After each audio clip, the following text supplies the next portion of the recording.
Welcome back, everybody, here to Tracy Vickers Little League Field in Chapmanville, West Virginia. Chris Kidd with you, alongside me, Bill Lusk, with Candace Maynard, our engineer back in the WVOW studios, and Robbie Mounts, our engineer on Video Productions, with Butch Mounts, the executive producer of Video Productions, helping you bring us all these games this week from the 11 and 12-year-old District 2 tournament. And we are coming back after the first game, Bill, where Logan was able to 10-run rule man 11-1 in 4 innings. So they are into the championship round of the winner's bracket.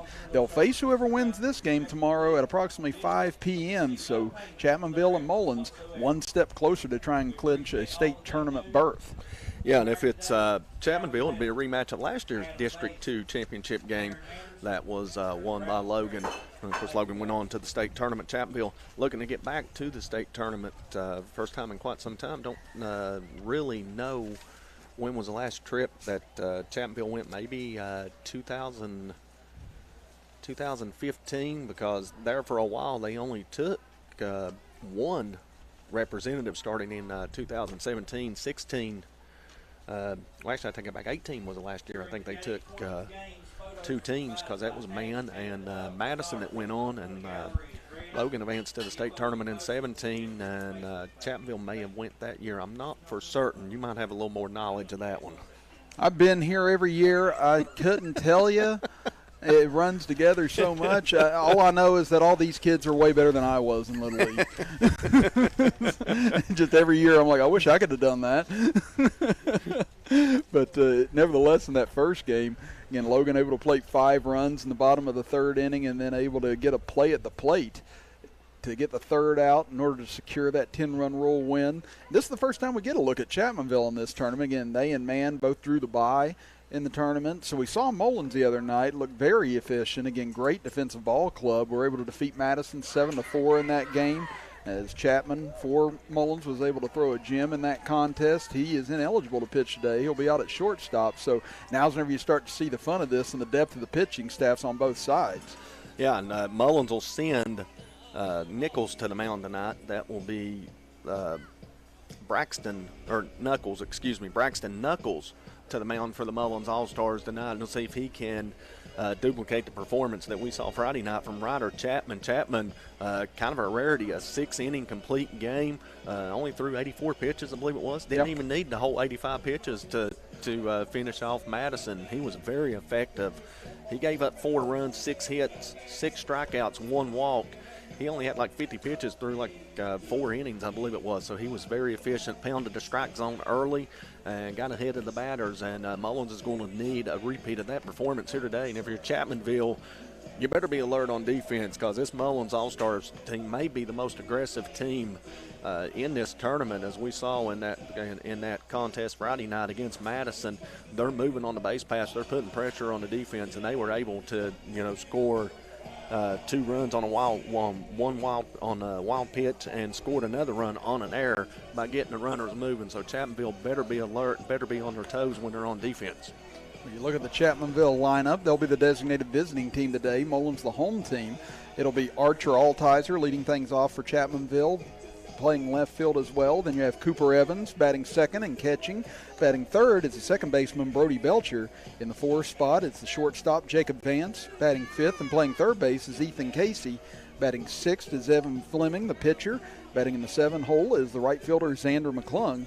In the 8th spot is Zeke Tiller, the center fielder. And rounding out the lineup will be Jackson Thompson, the first baseman for Chapmanville. Coming off the bench will be Sawyer Dalton, Nate Farley, Trevin Nelson, and Preston Collins. As the head coach for Chapmanville is Jeff Fleming, Timmy Casey, and John Evans, the coaches as well for the Chapmanville All-Stars. As you look on the Mullens side of things, Rory Chapman, the head coach, Ricky Shrewsbury, the coach as well for Mullens. As we're set to go here with the first pitch, we'll set the Mullens defense here in just a moment as Knuckles deals. First pitch misses high, and we're underway. Yeah, you mentioned Rory Chapman, the coach of the Mullens All-Stars. He was actually the coach for the Wyoming East boys basketball program before Derek Brooks took over. There's a shot towards third, fielded cleanly by Riker Shrewsbury. Throw is high, and it gets away. As it looked like Altizer might have been able to beat that out anyway. It would have been a bang-bang play, but the speed of Altizer may have rushed that throw.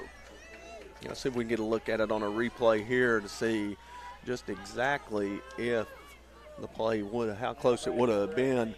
as a throw just sails over the head, and as the throw's coming in, Altizer's already standing on the bag, so that'll be an infield single. Yeah, I was going to say it looked like he would have beaten that out had that been a clean throw anyway. That's why Shrewsbury threw it away. It was just had to hurry it over there. And the reason he's got to hurry is because this grass really slows the ball down, as we saw in the first game. Now Cooper Evans stands in. This one rocketed into center field, and that'll be a hit for Evans. As getting out the second is Altizer, and right away Chapmanville with runners at first and second and nobody out.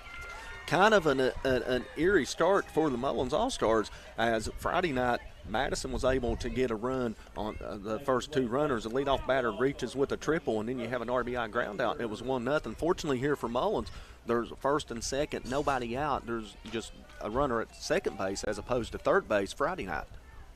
Now it'll be Brody Belcher, the second baseman, as he'll wiggle the bat around at home plate, and that pitch gets away from Wood, and that'll move the runners up to second and third. With still nobody out as we look at the defense for the Mullens All-Stars. In the outfield, left field is Hill, center field Bailey, right field is Isaac Shrewsbury, third base Riker Shrewsbury, shortstop Chapman, second base McKinney. Over at first is Van Dunk. As we said, on the mound is Knuckles, and behind the dish is Wood, as there's a swing and a miss by Belcher, 1-1. Yeah, Belcher was doing what he could do to get the runners moved up. Now he's got the wild pitch. He got them in second and third. We'll see what he can do to get these runs in. Took a big rip at that one and fouled it back into the screen, 1-2.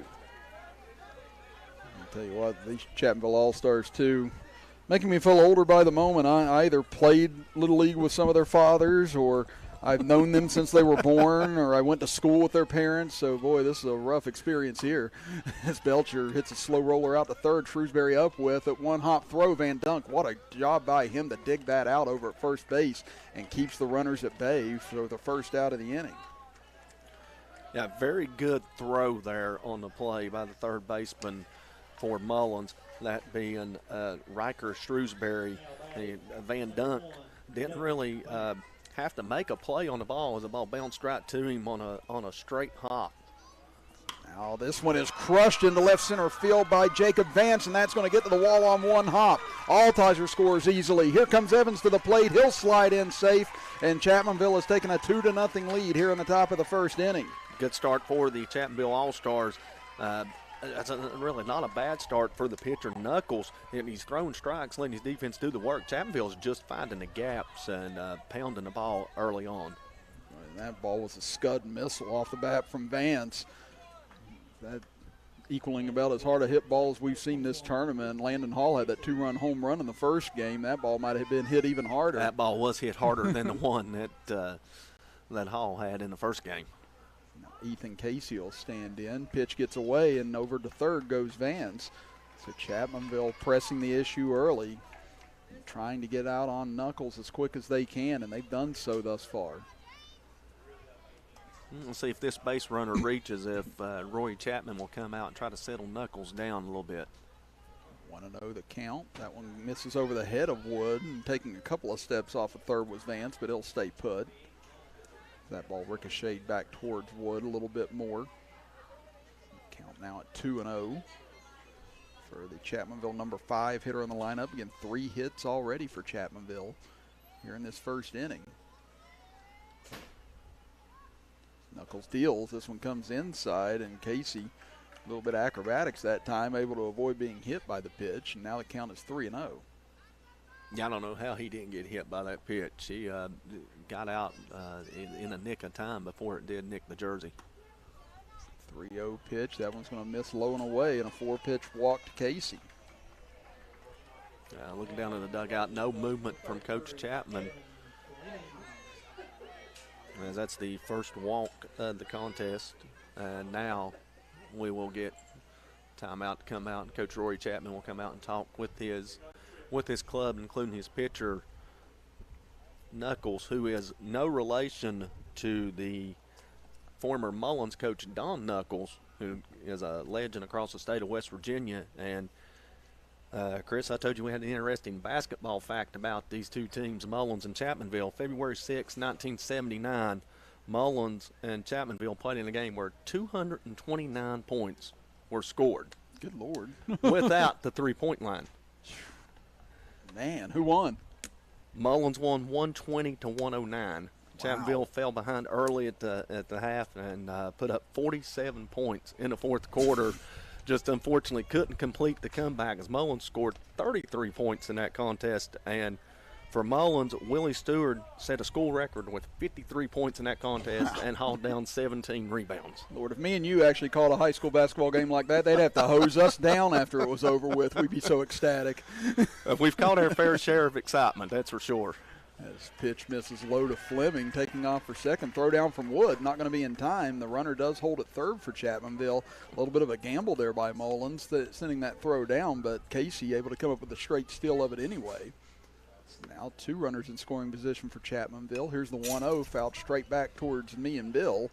Thankfully, the fence was there, so we didn't have to embarrass ourselves. So 1-1's the count. I was ready. I would You have were caught up. that. I would have caught that and got it right back to the pitcher. I was ready. See, I'm used to the fence here. If it wasn't here, you'd have heard a loud scream. So now the 1-1 pitch for Fleming. And he's already got himself 2 runs in his back pocket on the mound as he'll be pitching for Chapmanville. That pitch misses, 2-0. And this is the bit of the advantage as well to getting that by. If you're Man or Chapmanville, again, Mullens likely threw Chapman their best pitcher the other day, so that gives Chapmanville a little bit more of an advantage, getting to throw maybe their ace early today and getting to face deeper down in their pitching order.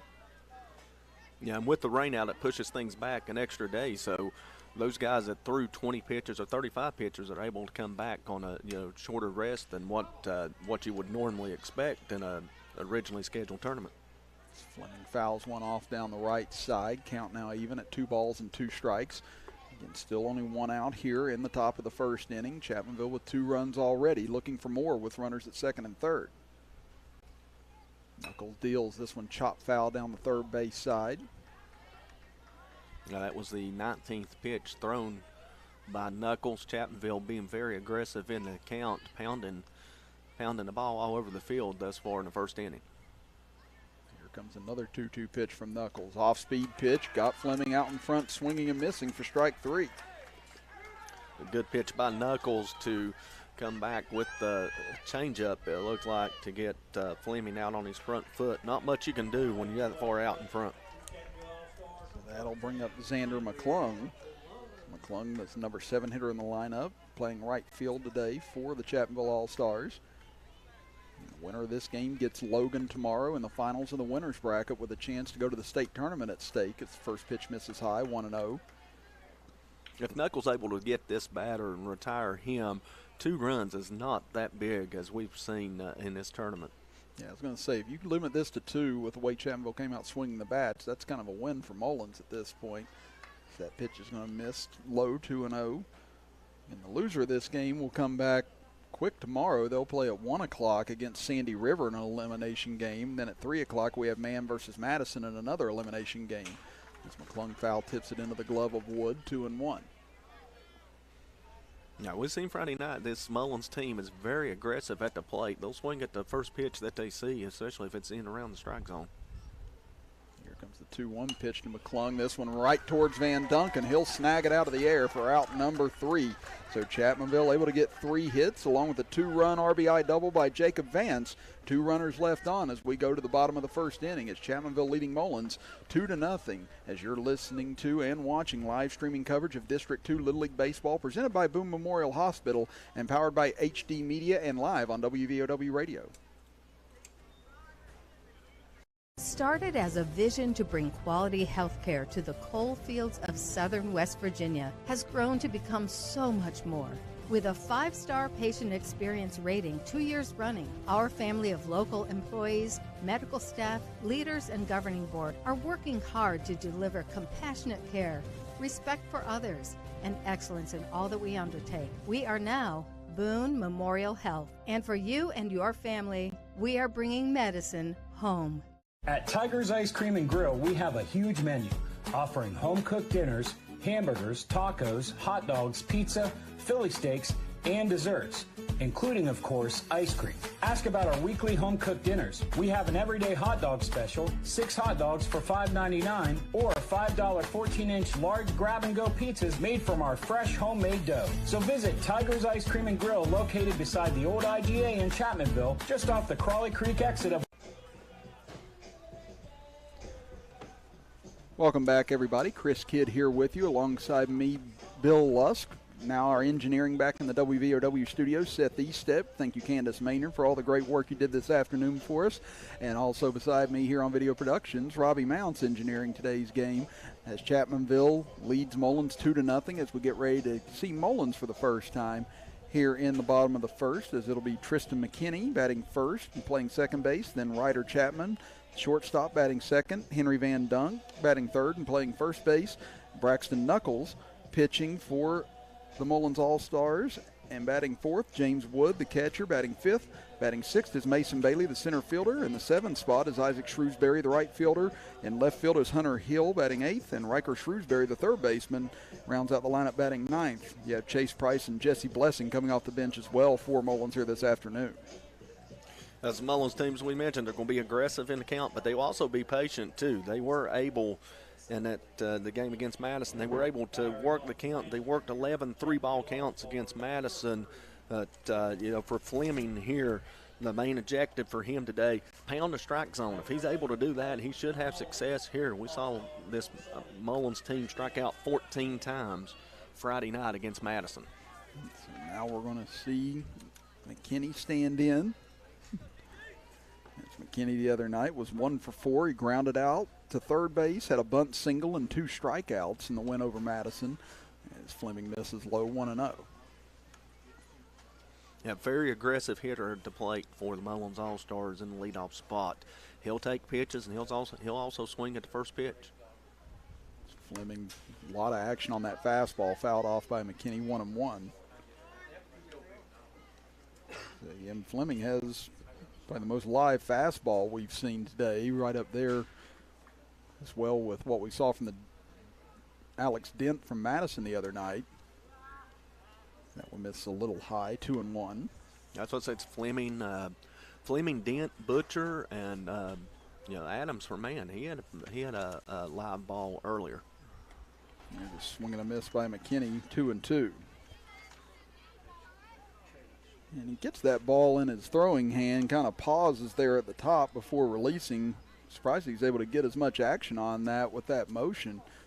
But Fleming's big kid, so he's got a lot of power to him. Here comes the 2-2.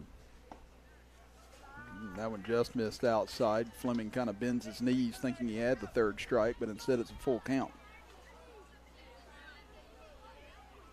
Now here comes the payoff pitch to McKinney. Swing and a miss, strike 3, and that's how things get started for the Chapmanville defense here in the bottom of the first. That's a good location on the pitch for Fleming, especially when you have McKinney stepping out towards first base. There's not much he can do with that when it's over the outer half of the plate. That'll bring up Ryder Chapman. Chapman was 1 for 3 with 2 strikeouts, a walk, and a double the other night against Madison. That one in for a strike, 0-1. First pitch from Fleming there looked like it started inside and then broke back over the plate. He does. He's got some movement on this fastball. There's another one in for a strike, 0-2. I just mentioned in the opening, if you're going to get this plate, if you're going to get anywhere near a strike zone, this Mullens team is prone to strike out. The bottom half of the order for the Mullens All-Stars had 8 of the 14 strikeouts. That time came with a little bit of an off-speed pitch and missed 1-2. So Fleming looking for the second out of the inning. This will be his 10th pitch. This one chopped foul down the third base side. Count will remain at 1-2. It'll be interesting, too. Again, it's early on in this game, obviously, 2-0. But if Chapmanville feels good about where they're at in this, do you pull Fleming before he ends up getting beyond this? This from the chopper towards third. Casey up with it. Fires over to Thompson in time for out number 2. But just something to think about, I guess, Bill, even though we're just now underway. I'm getting way ahead of myself. But first objective's got to be to win the ball game. And if the game stays 2-0, Fleming's going as long as he can go. If Chapmanville can, come into this next inning and play a large number on the board and you're comfortable with your 2s and your 3s, then maybe you consider pulling him at that point. That one's going to miss inside to Van Dunk and get away, 1-0 the count. Well, the good thing is if you advance into the championship round, then even if you lose that championship round, you're basically automatically in the finals of the lower bracket after that. So it just another thing to look at day's rest time as well, because whoever loses that championship game, they would have at least a day off before they'd have to come back and play again. It's counting out 2-0 to Van Dunk. Which I think now would be Wednesday. Yes. That went in for a strike. 2-1 now the count to Van Dunk. Van Dunk was 2 for 2 the other night against Madison. Had a pair of walks and 2 singles in that win. This one a high chopper out towards short. Going to be a tough play. Vance up with it. What a throw over to first, but it gets away. And that'll allow Van Dunk to reach. But, wow, what an arm by Vance over there at shortstop. That was a bullet over to first base. Bullet over, but I still imagine it's got to be an infield single as the ball took a little tricky hop and a little bang-bang play at first. It looked like the throw would have beat the runner there by about a step. It looked like it ricocheted off of Thompson and then into Van Dunk on that play. So we'll wait to see how they score that as Knuckles fouls it out of play, 0-1. Well, the replay that I'm seeing, I mean, if the error's on the play, I think you got to give it to the first baseman. It went off his glove because the throw was there. Maybe just a split second. He may have took his eye off of it to see where the runner was coming out of the corner of his eye. There's a nice off-speed pitch by Fleming. Drops in for a strike, 0-2. I tell you what, Vance throws the ball that hard at me, I'm getting out of the way at that point. Thompson did a good job of hanging in there and almost making that play. I actually know how Thompson feels. That one fouled off towards the first base side, 0-2. So you played catch with Vance before? No, actually, when I was in Little League, we had Chad Lusk that was at shortstop, and when Chad threw the ball, he threw it so hard and had a lot of movement on it. You didn't know where it was going to go. Might end up in the mid, might end up in right field. This one is in the right field, sinking fast and knocked loose. Ball is free out in center field. Chapmanville able to get to it. Van Dunk round second, gets to third. And that'll put runners at second and third now for Mullens with 2 outs here in the bottom of the first. As it looked like McClung was able to squeeze that at first, but then him and Belcher collided, and it knocked the ball free. Looked like it not only knocked the ball free, but it knocked the glove off the right fielder. I saw the glove down and McClung get up and go running after the ball without his glove. So the force of the collision there knocked the ball loose out of the, well, not only the ball, but the ball and glove off the hand of McClung, and McClung alertly got up to it.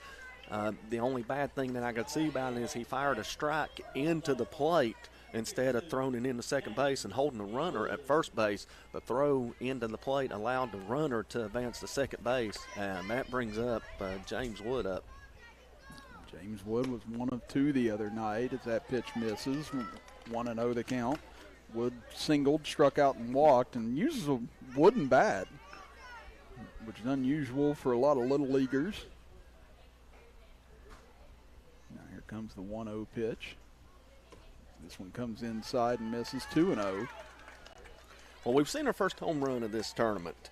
And Wood, with the stature and the frame that he has, if he's able to extend his arms, he could probably knock this thing a country mile. He went after a high fastball, which is saying something considering Wood's size down there. Came up empty, 2-1. But yeah, James Wood, you're mistaken for a full-grown man if you run into him down there. So he's got good genes in him. Now trying to come up with a hit here to see if he can even this game up. It's count 3-1. And as you see, Mullens being very patient at the plate, not chasing the pitches from the pitches that Fleming would like to get him to chase. And also they're being very patient on the base paths as well. 3-1, right down the pipe, strike 2. So now the count runs full as Fleming was able to get the first 2 outs of the inning quickly, but now ever since then, an error and a hit. Yeah, I'd like to see Fleming come back with that same pitch right at the knees. It'd be difficult for Wood to hit. Instead, misses outside, and that'll be ball 4. So the first walk given up of the game by Fleming, and now what looked like a quick inning has turned into a sweated-out situation for the Chapmanville All-Stars as Mason Bailey will come up. Bailey had 2 RBIs the other night against Madison, was 1 for 3 in that game, struck out, had an RBI ground out, and singled for an RBI. Yeah, Fleming quickly got 2 outs, but since then he's been laboring here as that pitch swung on a miss in the dirt. 0-1 the count. Either way, if you're Mullens, it's kind of a win this inning as you've gotten him to 26 pitches. Mullens had 24 pitches in the first inning. That pitch misses low, knocked down by Evans. Good stop by him. Well, watching Fleming's delivery here, he's kind of got a deceptive delivery as when he goes to pitch, he takes that ball out of his glove and kind of hides it at his backside before he releases it. Now the count at 1-2. So Fleming one strike away from getting out of a jam here in the first.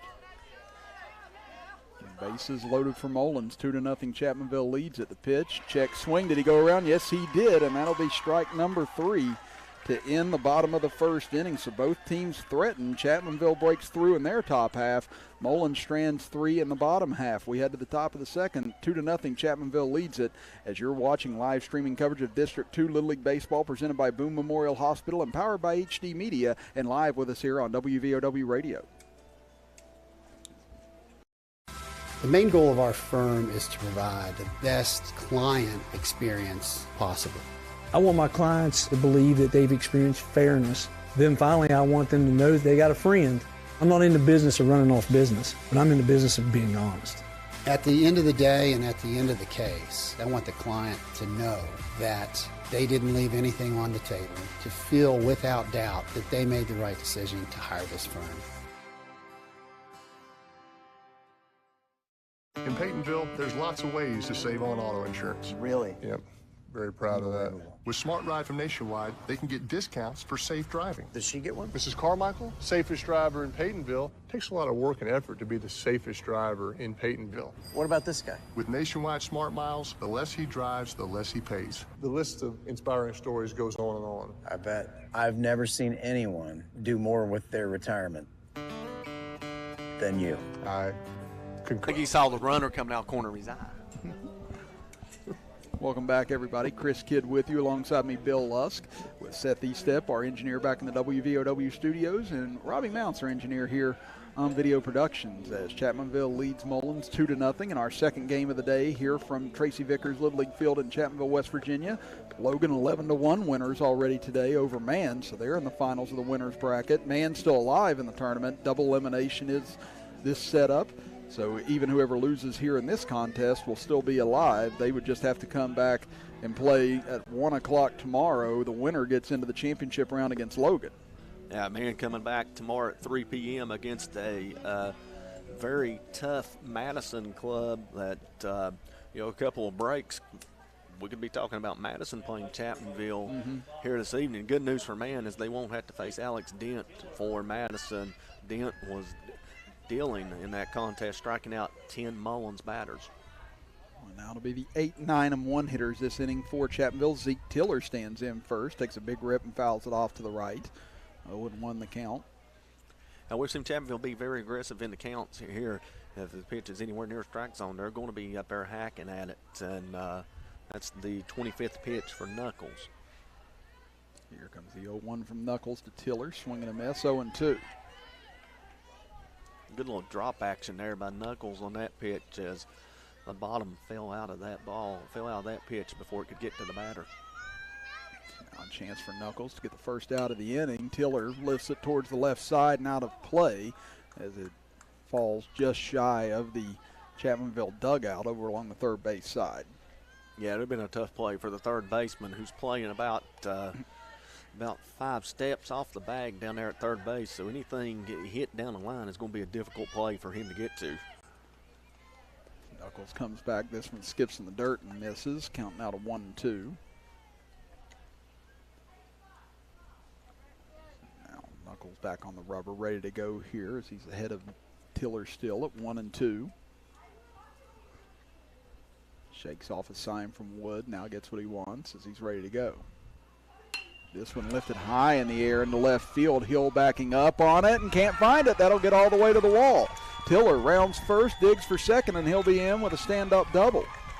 Now we've seen that in the first game with Man. Left field seems to be a little bit of a venture. It's like a little bit of a jet stream out there. The ball keeps carrying off the bat, and at first, the left fielder had the ball played perfectly. Looked like it was going to be a routine fly ball, and it just kept carrying over his head and falls in for a double. Again, this is a pretty big park for a Little League park as well. So that ball, like you said, with the wind kicking up, could start to create problems on some of those fly balls. Tiller gave that a good ride. And now Jackson Thompson, the number 9 hitter, stands in. Curveball swung on and missed, 0-1. That's the Little League field that has hosted the 11 and 12-year-old state tournaments before. And starting Friday will be one of 2 sites for the 8, 9, 10-year-old state tournament. That pitch misses and gets away. Tiller now digs over for third, and he'll be in standing up. Yeah, but this is a nice venue for it. Good atmosphere around here in Chapmanville as well. It's always a nice host city, so we're glad that they've had us here today. Here comes the 1-1 pitch. Thompson fouls it off to the right, and the count moves to 1-2. And just like, not only Tracy Vickers Field here, but Paul Hill Field in Logan, there is ample amount of parking at these facilities, something that you don't typically see in a lot of Little League facilities, and you don't really see in a lot of high school facilities either. There's a fastball from Knuckles, strike 3 called as he gets the first out of the inning. That's Knuckles' second strikeout of the game, and that'll bring things back to the top of the order for Chapmanville with Archer Altizer.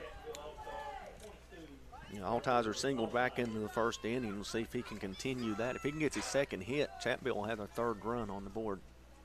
2-0, Chapmanville leads it already. Tiller, after the leadoff double, standing at third after a wild pitch. His first pitch misses to Altizer, 1-0.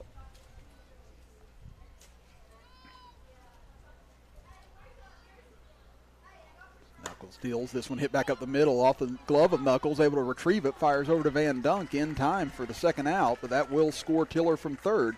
So an RBI for Altizer, and Chapmanville leads it now 3-0. Knuckles may have had a play at the plate if he's able to field that ball cleanly, but he does the right thing by taking the out at first base as the ball kicks away and kicks to the right side, and just go ahead and take it over there. Now you get Cooper Evans standing in. He singled into right center field the last time up. Take a look here in our Thornhill Auto Group instant replay on Video Productions. There you see, nice job by Knuckles hanging with that ball in order to get the out. And Wisely didn't turn home first. He knew that little delay probably cost him that chance, and Wisely got the second out as there's a high chopper to third. Throw over to first in time to get Evans. Nice play by Shrewsbury to Van Dunk. And Chapmanville's retired here in the top of the second, but a double by Tiller and an RBI ground out by Altizer pushes another run across, and Chapmanville leads at 3-0 as we head to the bottom of the second inning. You're watching live streaming coverage of District 2 Little League Baseball presented by Boone Memorial Hospital and powered by HD Media, also live with you on WVOW Radio. Want it? Click it. Reserve it and drive it. Buy it at Thornhill. Buy it at Thornhill. Buy it at Thornhill. That's right. Getting your new vehicle just got easier. Visit any of our 6 locations and get a personalized experience in preferencing your next new vehicle. Tag one of our pre-built invoices. Or let's customize your exact features with our easy built-to-order process. All we have to offer with shopping ease at ThornhillAutomotive.com. Tag your new ride. Tag your new ride. Tag your new ride. Tag your new ride on the Thornhill Motor Mile. A new day begins. And what happens today must be covered, reported, and passed on to everyone in the region we serve. We are journalists, staff writers, editors, storytellers. Who are we? We are HD Media, trustworthy and always here for the times we live in.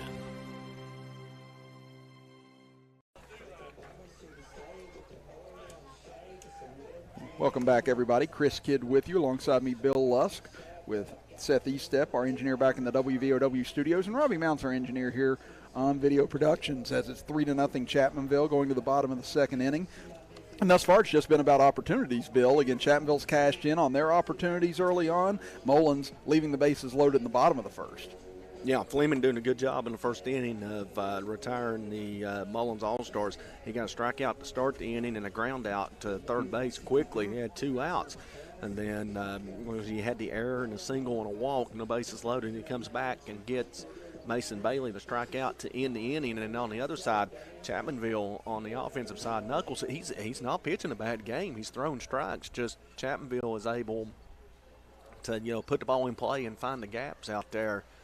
in the field, and they've got 3 runs on the board thus far, but as quickly as Chapmanville's got 3 runs, the momentum can change quickly with just a couple swings of the bat here. It'll be the 7, 8, and 9 hitters this inning for the Mullens All-Stars. There's a swing and a miss by Isaac Shrewsbury, 0-1. Shrewsbury was 0 for 1 the other night, was hit by a pitch, struck out and walked in his 3 plate appearances against Madison. That pitch misses low, 1-1. Yeah, even Fleming's misses they look good. They're in and around the strike zone, so Fleming in control thus far. This one comes inside. Shrewsbury able to get out of the way of it. Count now to 2-1. Yeah, I think a couple of people down there in the dugout telling Shrewsbury not to be so quick to get out of the way of that pitch. They need some base runners. I'd say, do you see how fast this is coming? I don't think so. Shrewsbury, a little fly ball towards the second baseman. Belcher ranges over, and he'll make the grab for out number 1. Yeah, they tell me to stand in there and take that. I'd say, you come out here and take this. Like 80, 85 miles an hour right in my side. I think I'll pass, sir. Now that'll bring up Hunter Hill. He was 0 for 1 against Madison the other day with a strikeout. The number 8 hitter in this lineup for Mullens. Fleming deals quickly. That one right down Broadway, 0-1. Yeah, Hill stepping out of the box before the pitch could get to him. So if Fleming's able to stay in that area, Hill's going to have difficulties hitting that pitch, as just right on cue, he steps out and towards the third base coach, Roy Chapman, and swings and misses at that pitch. Now quickly 0-2 for Fleming. That one's going to miss outside, 1-2.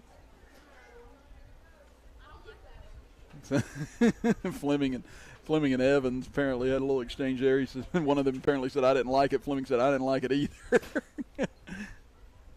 He comes right back with his bread and butter. It's a fastball right down the pipe and catches Hill frozen for strike number 3. It's a strikeout number 3 for Fleming early on in the contest. That'll bring up Riker Shrewsbury now. He was 0 for 1 with a ground out to second base against Madison on Friday night. He takes a rip at the first pitch right down the right field line, sinking, and that'll fall in front of McClung. As Shrewsbury will hold up at first base as that ball just checked up out in right field, as we mentioned, on that drier grass after all the rain. And that'll have a base runner now for Mullens with 2 outs here in the bottom of the second. Yeah, good piece of hitting by Riker Shrewsbury to go with the pitch and take it down the right field line and drop it right inside the fair line down there and get a 2-out single here. And that brings up Tristan McKinney with one of the quickest bats that I've seen in this tournament. He struck out in his first plate appearance against Fleming to start the ball game. Now let's see if Mullens can get a 2-out rally going like they did in the bottom of the first inning, albeit it came up empty of runs, as it's a strike on the outside corner, 0-1. Bottom of the lineup doing its part to get 1 runner on, roll his top back around. McKinney a little bit fooled by that pitch as he was late on it, and now the count quickly to 0-2. Now Fleming 1 strike away from ending the bottom of the second inning and keeping a 3-0 lead for Chapmanville. McKinney able to spoil it as he fouls it out of play to the left. Yeah, a little quick bat there to fight off that outside pitch and then get it on the outside part of the bat there. Wasn't necessarily the end of the bat, but it didn't sound good when he fouled it off. Here comes another 0-2 offering from Fleming. Takes a little off this one. It's going to be a bouncer over towards second. Belcher bobbles it, and everyone's going to be safe.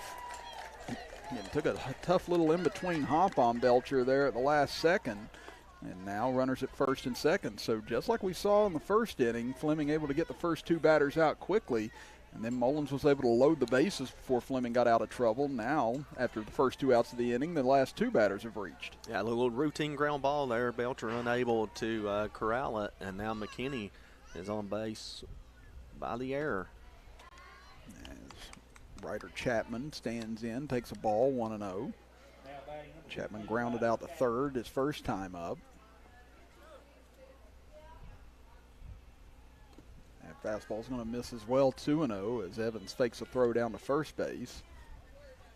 You don't want to say that this feels like a must score situation for Mullens here, but this is the second inning that they've been able to get runners on base with 2 outs, and now a 2-0 count.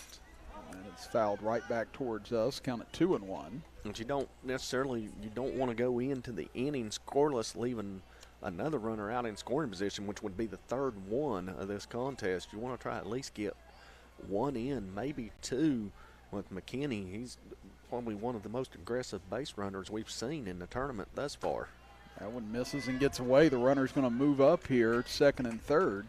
And the count now moves to 3-1. Yeah, I'm like you, Bill. It feels like they kind of need to get something across here because you start leaving runners in scoring position on base. It's kind of like it gets in the back of your head, like you almost can't break through. And now the count at 3-1. That'll be ball 4 inside for the second straight inning with 2 outs and nobody on.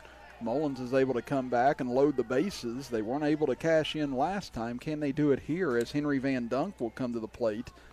And now Chapmanville looking like they were going to have a full-on meeting at the mound, but Coach Fleming ends up telling everyone in their positions to go back as he's just going to talk on the mound with Fleming right now along with Evans. This is a good timeout by Coach Fleming to come out, try to settle your pitcher down. You're the second straight inning, you got the bases loaded. You've got the number 3 hitter up at the plate.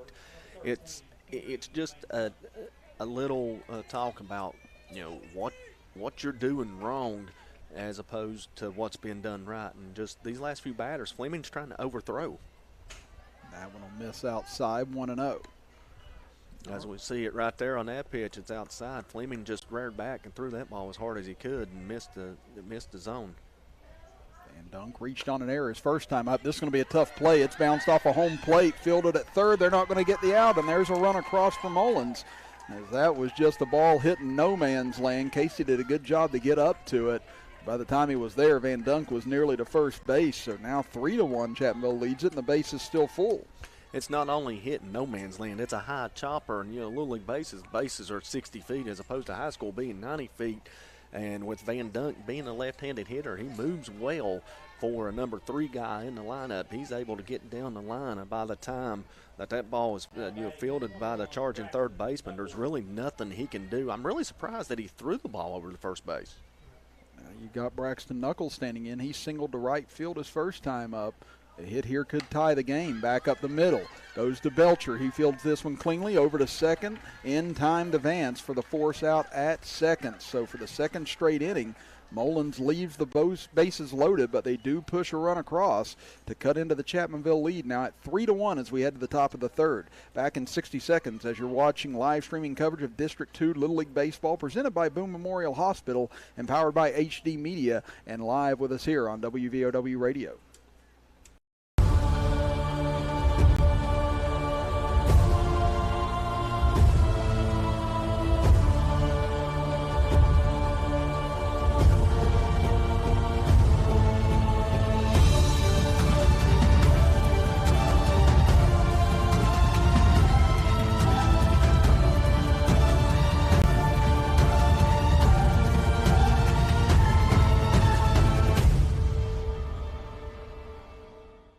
What started as a vision to bring quality health care to the coal fields of southern West Virginia has grown to become so much more.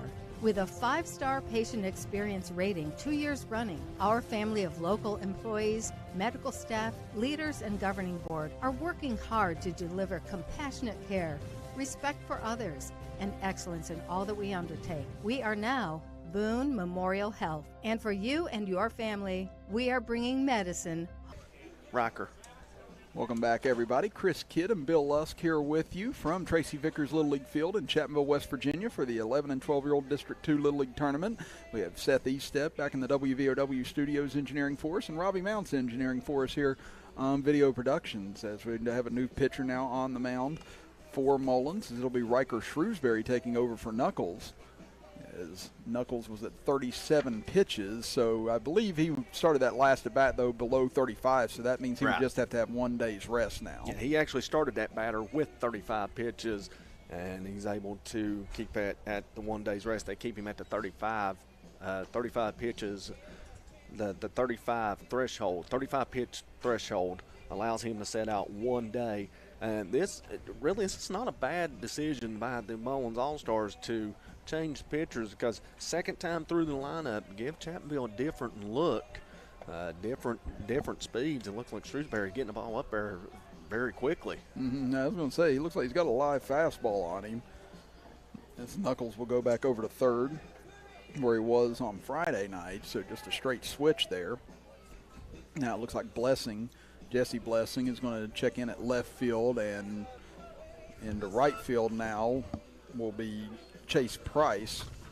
So substitutions for Mullens here in the top of the third inning. And it'll be interesting to see what Chapmanville does with Fleming as well. Fleming at 50 pitches on the button right now.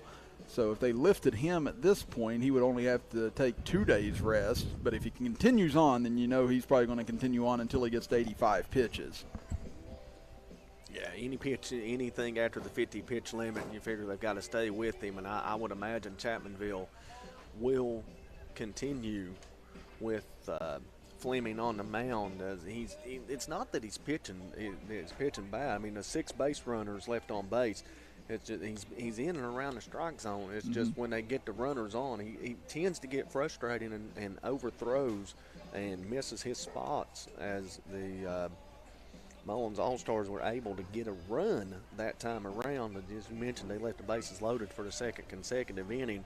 So that might be something that we watch moving forward. Maybe, if Chapmanville thinks he gets into trouble, maybe they pull him if the first batter reaches the next inning and go with a different look.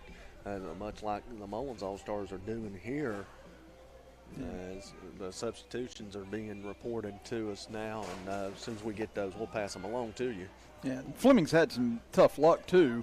Behind him again, there's been 2 errors that have been made on Chapmanville's end, as well as a ball that was caught that was knocked loose by a teammate, again, just trying to make a play on the ball, so it wasn't anyone's fault there. But, you have a couple of those things that happen. They can obviously turn the tide of an inning, and I'd say you're looking at maybe 20-plus extra pitches Fleming's had to throw in lieu of those situations that have happened with Chapmanville, but he's been able to keep Mullens at just 1 run thus far and keeping Chapmanville in the lead at 3-1. Yeah, it's not like anybody from Mullens had a 14-pitch at bat like we saw from Owen Bryant right. in the first game. That was the turning point of the game to me. I know Logan put up 11 runs, but up until that point, Logan only had 2 runs before Bryant was able to walk on 14 pitches. Now it'll be the heart of the order for Chapmanville this inning, as Brody Belcher will stand in, followed by Jacob Vance and Ethan Casey. As Belcher takes the ball in the dirt, 1-0. He grounded out to third base his first time up. Here comes the 1-0 offering. That one misses low from Shrewsbury, 2-0. Yeah, much like Knuckles, the first batter that he faces, he falls behind in the count. Archer Altizer was the first batter of the game. He took a first pitch ball before singling on the second pitch.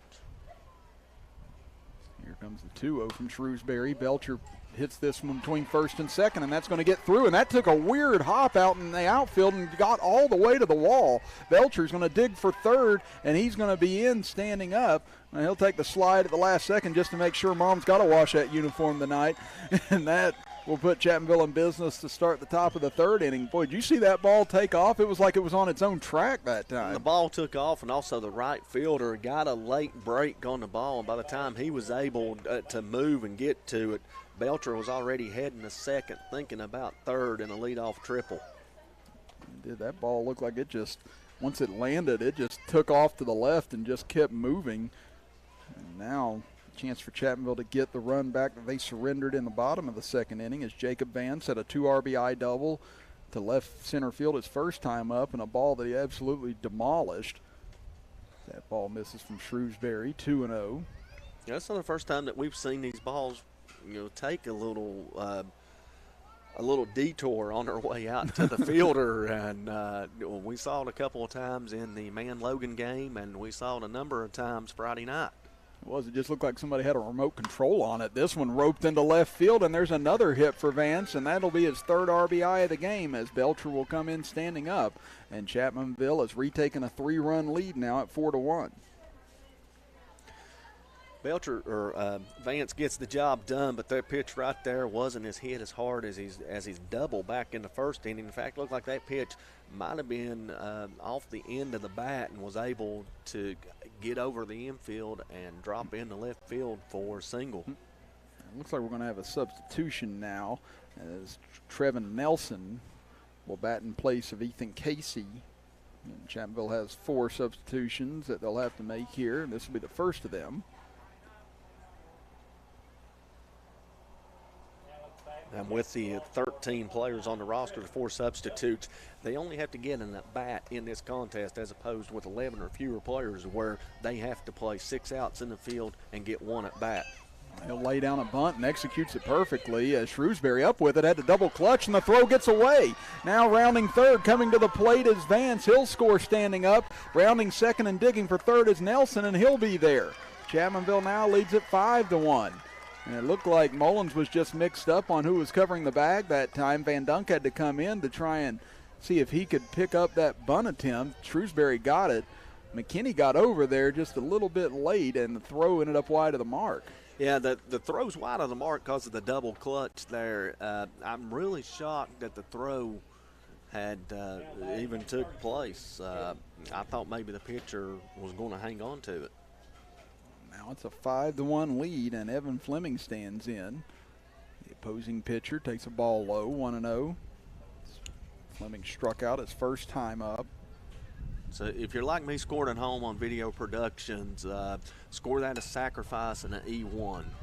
Now Fleming will get the job done here as he hits over to the first base side. Nelson got a late break to the plate that time, but just able to get in under the tag of Wood. And it's now 6-1 Chapmanville. And I think it was probably a good job by Nelson initially because Van Dunk was looking his way once he came up with the ball, but once he turned to go step on first, Nelson broke for the bag, as we'll see it here on our video productions instant replay, how close the play actually was. And there you see Wood was able to get down. If Wood would have maybe gotten down that time and tried to get more in a crouch position, he might have been able to keep Nelson from getting through for the slide that time, but Nelson found a little bit of a gap between Wood's legs and was able to get through for the 6th run now of the game for Chapmanville. Yeah, if Wood, and well, not only that, if Wood's able to get that leg out in front of the plate and not give Nelson a sliding window there, they may have the out, but the window there gave Nelson the opportunity to slide in safely with run number 6 for Chapmanville. Yeah, as we saw from Mason Krause in the game with Logan Aman earlier, he did a great job blocking the plate in order to get that out that ended that game in a 10-run rule. As Sawyer Dalton will now bat in place of Xander McClung. That pitch comes inside and misses, and that'll make it 2-0. The base is cleared now. Chapmanville with 3 runs already this inning. They've taken a 6-1 lead here in the top of the 3rd. Shrewsbury's pitch misses low to Dalton, now 3-0. Be interesting to see if this inning continues. Now we've lost, now it's back on the scoreboard there for a split second. We lost power to the scoreboard and it went blank. But it'll be interesting to see if Roy Chapman elects to stay with Shrewsbury past the 20-pitch limit, or if he'll pull him at 20 pitches and go with another pitcher, because he's definitely struggling out there on the mound. That'll be ball 4, and that'll put Sawyer Dalton on over at first base, and that'll bring up Zeke Tiller. Tiller doubled to left field, start the 2nd inning, and then later scored on Archer Altizer's ground out, which made it 3-0 at that moment. Pitch misses low to Tiller, 1-0.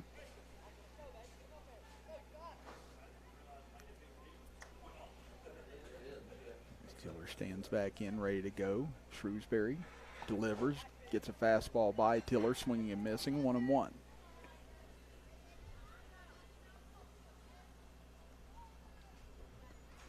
Shrewsbury ready to go again. Took a little off that one, able to get it across the plate for a strike looking, now 1-2. Yeah, for the first time since entering the contest, Shrewsbury is ahead of the batter. Here comes the 1-2 pitch to Tiller. That misses inside, not stopped by Wood in order to keep Dalton over at first base. Now the count 2-2 to Tiller. 1 out here in the top of the 3rd. Got out in front of that one and just got a piece of it to stay alive in the count. Yeah, 1 out, bottom of the 3rd, 6-1. Mullens needing outs and needing them in a hurry, or else, we're approaching a 10-run threshold. As that pitch is low, now 3-2. One out here in the top of the third inning. 3-2 count now to Tiller. He's worked his way back into it. That'll be ball 4 low, so good job by Tiller hanging in the at-bat, fouling off a pitch or two, and able to draw the walk. That'll be back-to-back walks now. As here comes Coach Chapman out to talk with Shrewsbury. That was pitch number 20. You mentioned this, Bill. We'll see if they elect to lift him here. Not seen any indications yet, but yeah, in fact they will. He's now got the ball, and looks like he gave it to McKinney, it looks like. Now McKinney will come in to pitch here with a score 6-1 Chapmanville here in the top of the third. And with one out and runners at first and second, while he warms up, we'll step aside for a 60-second break and be back after this as you are watching the live streaming coverage of District 2 Little League Baseball presented by BOONE Memorial Hospital and powered by HD Media, as well as live here on WVOW Radio. We're always moving. Scratch that. We're always moving forward. We never stop because life never stops. At Childers Enterprises, your comfort is our business. We're always on the go. Childers Enterprises is your train comfort specialist in Southern West Virginia. Choose train and feel pretty comfortable in your home. Make that one call to Childers Enterprises for your free estimate. It's hard to stop a train. Hi, I'm Zachy Lawton. I'm from Charleston, West Virginia. When I'm back home in Charleston, you can find me in my local Parmar store. We had that golden boot pride at Parmar. There are literally hundreds of Parmar stores in West Virginia, Kentucky, Ohio, and Pennsylvania, and even more on the way. Download the Parmar app to save even more. And whether it's food, gas, groceries, or whatever, we have you covered at Parmar. West Virginia proud, West Virginia strong, and ready to serve you. If there's not a Parmar store near you now, there will be soon. Pitching change underway here for Mullens here in the top of the third inning. Chapmanville leading at 6-1 here in game number 2 today from Tracy Vickers Little League Field. Chris Kidd with you, alongside me, Bill Lusk, with Seth Estep, our engineer, back in the WVOW studios, and right here beside me, Robbie Mounts, our engineer on video productions. Butch Mounts, the executive producer of video productions, helping bring you all these games this week. This is the 4th of 9 games we'll have this week. Tomorrow is going to be our big day. We got 3 games on the docket tomorrow. The loser of this game will face off against Sandy River in a do-or-die game at 1 o'clock. Then another elimination game at 3 o'clock will pit Man versus Madison. And then the winner of this game will face Logan at approximately 5 o'clock to see who moves on to the state tournament out of the winner's bracket. So now McKinney finishes his warm-ups. First pitch to Collins is lifted into center field, sinking fast, and that's going to fall. That'll move the runners up. Now here comes the runner to the plate. Dalton ran right through it. They throw in, gets by Wood, and that'll score Dalton. Well, what aggressive base running by Dalton that time. He got tripped up with Wood as he tried to get around him, but was able to dislodge the ball, and Chapmanville now leads at 7-1. Yeah, so the bloop single hit out into no man's land out there in right center field off the end of the bat, and right fielder and the center fielder late getting to the ball, and a heads up play by the third base coach for the Chapmanville All-Stars to send the runner Dalton and get home run number 7. Now 7-1 as Preston Collins able to pick up that RBI in that hit, as Archer Altizer 1 for 2 today, singled in the first inning and an RBI ground out in the second inning. Again, used to play Little League with his father, played tennis with his mother. Again, very athletic family. This one lifted in the air and out of play over to the left. 1-1 the count. His mother was a state tennis finalist. His father was an excellent catcher. I was actually on the same team as Jeff in Little League. He had just a skosh more athletic ability at baseball than I did. He was definitely our best player. There's a high arching pitch. It misses from McKinney, and that'll move the count to 2-1.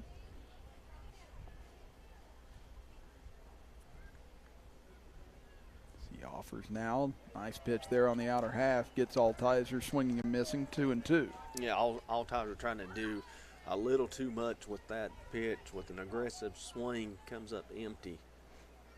Now the 2-2. This one, don't know what happened there. It looked like the bat got caught on the helmet of Wood that time. Somehow Altizer hit the ball almost like it was off a tee and ended up shooting it into right field for a base hit. That's unusual. It was definitely a sound that we've never heard before. And it was definitely not to mitt. It sounded like it was indeed the side of the catcher's mask of Wood. Yeah, let's see it here on our replay. Nevertheless, it's a single. His first pitch fouled off to Evans, but yeah. Might have got caught in the glove, yeah. Again, I thought it maybe ricocheted off the helmet at first there, but yeah, it looked like the bat got caught in the glove, and Altizer still with enough power to be able to get that into right field. So the base is loaded now for Chapmanville with one out. And Cooper Evans standing in. He's 1 for 2 today. Singled to right field and then grounded out to third his last time up.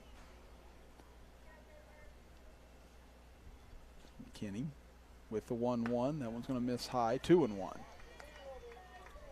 It does seem like Mullens is starting to play the pitch count game now to try and save their pitchers.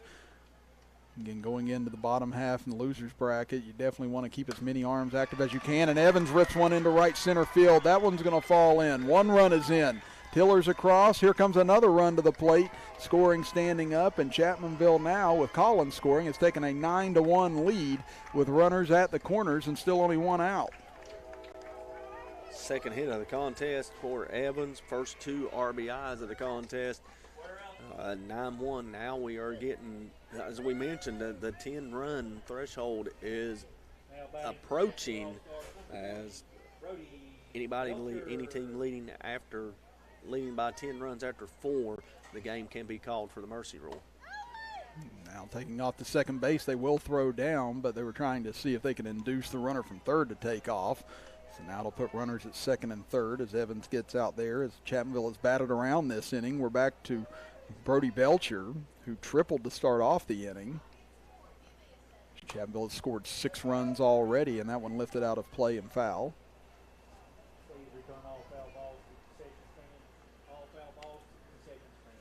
The count evens up at 1-1.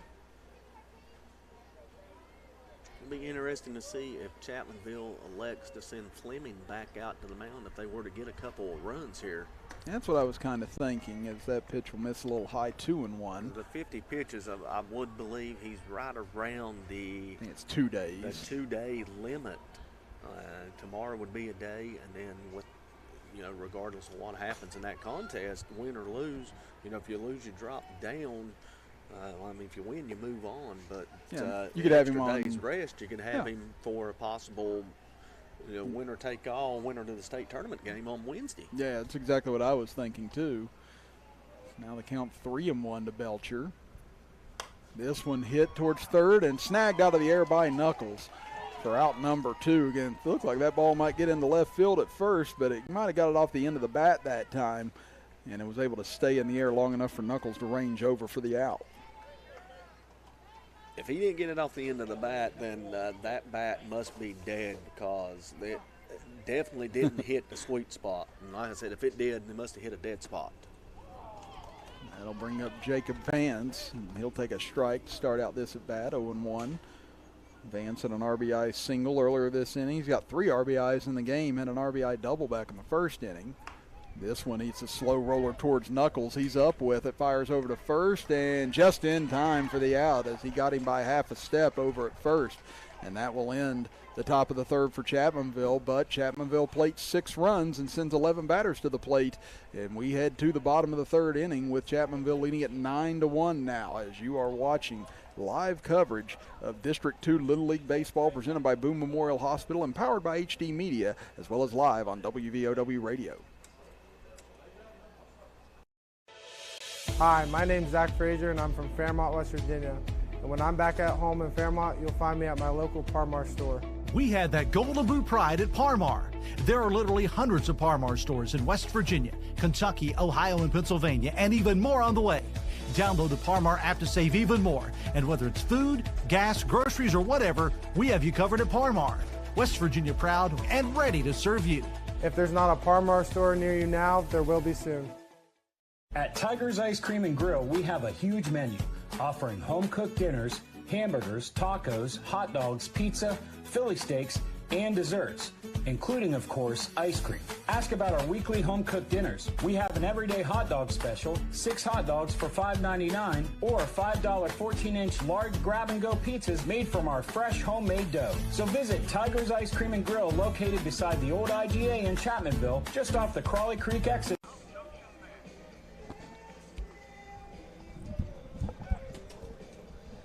9-1, Chapmanville leads it here as we go to the bottom of the third inning against Mullens. Chris Kidd with you, with Bill Lusk right beside me. Got Robbie Mounds, our engineer here on Video Productions, and Seth Eastep, our engineer, back in the WVOW studios as Chapmanville sent 11 batters to the plate last inning, scored 6 runs, and have broken this game open. And it looks like this is going to be Fleming's game, at least until he gets to the 85 pitch mark, as he is out there after 50 pitches. And looks like some substitutions in the field as well here for Chapmanville. They only have to get one more batter to the plate, and then they'll fill their allotment for the ball game here today. But again, that big 6-run inning definitely has to probably have Fleming breathing a lot easier as he goes back out to the mound here in the bottom of the third, Bill. Yeah, it sounded like the substitutions were that 9 and 99 were staying into the contest to play in the field. But yeah, the 6-run inning there for Chapmanville really takes a lot of weight off of Fleming's shoulders now, allows him to be a little more aggressive here in the third inning and how he elects to attack this Mullens All-Star team. So it'll be James Wood starting things off this inning. He walked back in the first inning. He'll take a strike to start the bottom of the third. That's always a good sign to see your pitcher come out and throw a strike on the first pitch of the inning, especially when he's been sitting in a dugout for a while. And Mullens has loaded the bases in the first and second inning as there's a foul ball down the first base side, 0-2. Ironically, Fleming's gotten the first 2 outs of the first 2 innings, and then just a couple of errors and unfortunate ball that was dislodged from the glove from McClung allowed Mullens to keep the inning going, and also some timely hitting, but Fleming's been able to hold them at bay despite those 2 bases loaded innings with just 1 run, as that one got away from him, missed over the head of Wood, 1-2. Yeah, let's go back to that foul ball. That ball was smoked off the bat by Wood, and some nice footwork down there in the first base box by Isaac Shrewsbury to get out of the way. Looks like he might be a future Dancing with the Stars contestant down there. That pitch, Evans tried to frame it but didn't get the call, and the count now at 2-2. It was always fun to go over and coach first or third base, and you didn't have much else going on, but boy, that ball came. You didn't like it. This ball is crushed into left center field. That's a no-doubter. James Wood absolutely kills that ball over the left center field wall, and it's now 9-2 Chapmanville on the solo shot from Wood. He was able to get his hands extended on that ball that come back over into the zone and crushed it over the left center field fence. And look like a couple of people going out there to search for the ball. I'll just wish you luck because I'd say that baby's waterlogged and floating down the river. He hit that one over into Boone County, I think. I mean, that ball was absolutely demolished out in the left center field. We saw Landon Hall hit a 2-run home earlier today. Vance crushed a ball earlier in this game that went off the wall, and that one was that might have been out over at Ted Ellis Field. Yeah. Hall's home run had more of height. Woods was more of a line drive. And that's what really caused it to get out of here in a hurry and carried a lot further than what it did. And I'm still, looking at them as they're trying to help them with the trajectory of the ball out there and try to pinpoint where it may have landed out there. Yeah, want to try and retrieve that ball for that young man, and thankfully you got some people out there looking for it. Hopefully they're able to find it. It's the count 0-2 now to Mason Bailey as he slaps one foul down the first base side. Well, it looks like somebody is heading down to the bank to look for it. I mean, God bless them. They may need a raft or a kayak to retrieve that one. If not, that's where you just find one, scuff it up a little bit. Hey, we found it. Here's the 0-2 to Bailey. This one hit on the infield slow. Gets over to the shortstop Vance, long throw, and not going to be in time as Bailey able to beat it out for an infield hit. Looked like when Vance fielded that ball, momentum was taking him around the third baseman who had attempted to dive there, and it took a little bit off the throw of Vance, and that's what allowed Bailey to reach base as now we get a Looks like Chase Price will be the batter for Shrewsbury, Isaac Shrewsbury. First pitch swung on a miss by Price. Price was 0 for 2 the other day against Madison with a pair of strikeouts. Looking for his first hit of the state tournament or the district tournament. Swinging a miss, 0-2, as that was pitch number 61 now for Fleming. Yeah, the first 2 base runners have reached for Mullens. Now, necessarily, you can't get them all back in one swing of the bat. As we just saw, you get one on that with the solo home run. But you can get enough momentum going here and get base runners going, move them over to where one hit could turn into 2, possibly 3, 4 runs. We know they don't have they have the ability to get the runners. That pitch gets away, and that's going to allow the runner to move over to second base. Count now at 2-2 to Price. Starting to see a little frustration from Fleming this inning, looking for his first out here. And there it is. He's swinging a miss by Price. Will put him down on strikes, and there's one away now in the bottom of the third. That's a 4th strikeout for Fleming, but unlike the previous 2 innings, you mentioned the frustration building up. We did see the frustration build up in the first and second inning, but that was with 2 outs. And this is the first inning that Mullens has had the leadoff runner reach base. Now you get Jesse Blessing standing in as that pitch gets away, and that's going to allow the runner to move over to third. Now batting number 14, Jesse Blessing was 0 for 1 against Madison with a strikeout. Now trying to drive in a run from third and cut into this Chapmanville lead a little bit more after the Wood solo home run earlier this inning. That one misses low from Fleming, 2-0.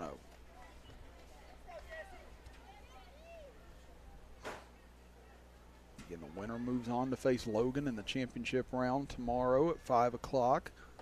Loser of this game will come back at 1 o'clock tomorrow to face off against Sandy River in an elimination game, as there's a swing and a miss by Blessing, 2-1. Fleming working quickly on the rubber. This one misses inside and low, 3-1. This is the number 8 hitter in the lineup for the Mullens All-Stars. Riker Shrewsbury would be the number 9 hitter. If he can reach and then Shrewsbury reach, we're back to the top of the order, and Mullens would have the bases loaded. Blessing was bailing out from the second that Fleming got into his rotation that time. He wasn't even going to think about swinging the bat, but he does come in for a strike, 3-2. Yeah, he gave himself up on that pitch. Might have been ball 4. There's strike 3 as he catches Blessing looking. So nice job by Fleming battling back there from 3-1 down for his 5th strikeout of the game, 2nd straight strikeout, and that'll bring up Riker Shrewsbury. And for Fleming, this right here is the most important out of the contest, to retire Shrewsbury and let the top of the lineup come to the plate in the next inning with nobody on base. Chopper towards first, nicely done by Jackson Thompson as he fields it cleanly, steps on the bag, and that'll retire Mullens here in the bottom of the 3rd inning. That's now 7 runners stranded on base for Mullens in this contest, but a solo blast by James Wood draws Mullens a run closer, but they trail it 9-2 as we head to the top of the 4th inning. You're watching live streaming coverage of District 2 Little League Baseball presented by Boone Memorial Hospital and powered by HD Media, as well as live on WVOW Radio. Want it? Click it. Reserve it and drive it. Buy it at Thornhill. Buy it at Thornhill. Buy it at Thornhill. That's right. Getting your new vehicle just got easier. Visit any of our 6 locations and get a personalized experience in preferencing your next new vehicle. Tag one of our pre-built invoices. Or let's customize your exact features with our easy built-to-order process. All we have to offer with shopping ease at ThornhillAutomotive.com. Tag your new ride. Tag your new ride. Tag your new ride. Tag your new ride on the Thornhill Motor Mile. The main goal of our firm is to provide the best client experience possible. I want my clients to believe that they've experienced fairness. Then finally, I want them to know that they got a friend. I'm not in the business of running off business, but I'm in the business of being honest. At the end of the day and at the end of the case, I want the client to know that they didn't leave anything on the table, to feel without doubt that they made the right decision to hire this firm. Top of the 4th inning we head as we're more than halfway home now. Chris Kidd with you, alongside me Bill Lusk, with Seth Estep, our engineer back in the WVOW studios, and our man Robbie Mounds engineering with us here on Video Productions here today, as McKinney will come back out for his 2nd inning of work. And Chapmanville was able to score 6 runs off of him in the top of the 3rd inning on 11 batters with 5 hits. Now Chapmanville going to try and come out and see if they can get few more runs here. Again, if Chapmanville gets 3 runs this inning and then shuts Mullens out, then that would be it for the ball game. The Chapmanville now leading at 9-2. But again, Mullens has really been right there in this game, Bill. 7 runners left on base, twice bases loaded, just not been able to get the timely hitting that Chapmanville's been able to get today. Yeah, they get runners on, whether it's by a hit or a walk or a miscue out in the field, and they've just unable to push across 2-3 runs, as you see Chapmanville's been able to do all afternoon long. Get the runners on, move them over, and then get the big blast or big hit from whoever it may be. And this time, Cooper Evans had a 2-run single. You've got Jacob Vance with 3 RBIs, and you got the bottom of the lineup that's came through. You look at Nelson with the big sacrifice bunt there to move runners into scoring position. Actually got a run home after the throwing error. And then the bottom of the order coming through with the walks, and then Preston Collins with the RBI. Now getting ready to start the top of the 4th inning here for Chapmanville. It'll be the 5, 6, and 7 hitters coming to the plate this inning. And it looks like Casey.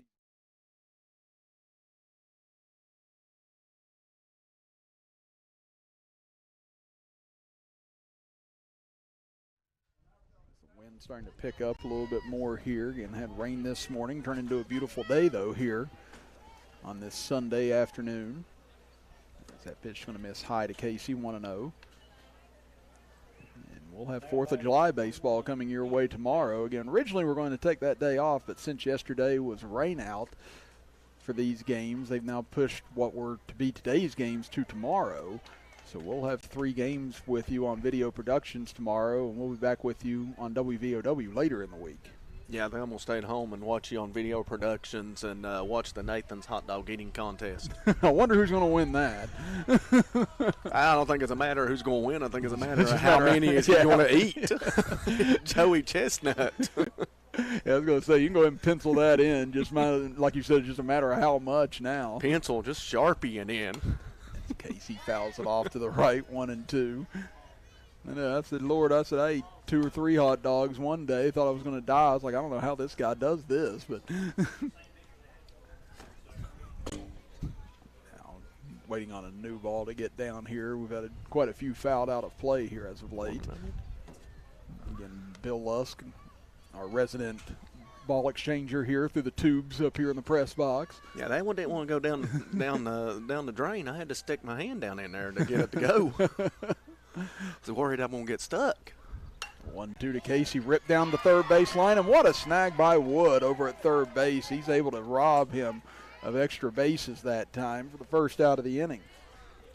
And that big frame of Wood come in handy there on that line drive. Otherwise, he would have been that's probably trickling around down there in the corner for a double. Looks like we're going to get a pitching change, and it's going to be Wood. Here we go. This is folks. I'm going to tell you the frame that Wood has. He's got to be at least 6'3", 6'4", maybe. Looking at him from up here, this would be the equivalent of Randy Johnson pitching in Little League Baseball. Of course, Randy Johnson for the Seattle Mariners was 6'11", left-hander, and threw over 100 miles per hour in the major leagues. As I keep looking at the action out there in left center field, they've still yet to retrieve that foul ball for that young man.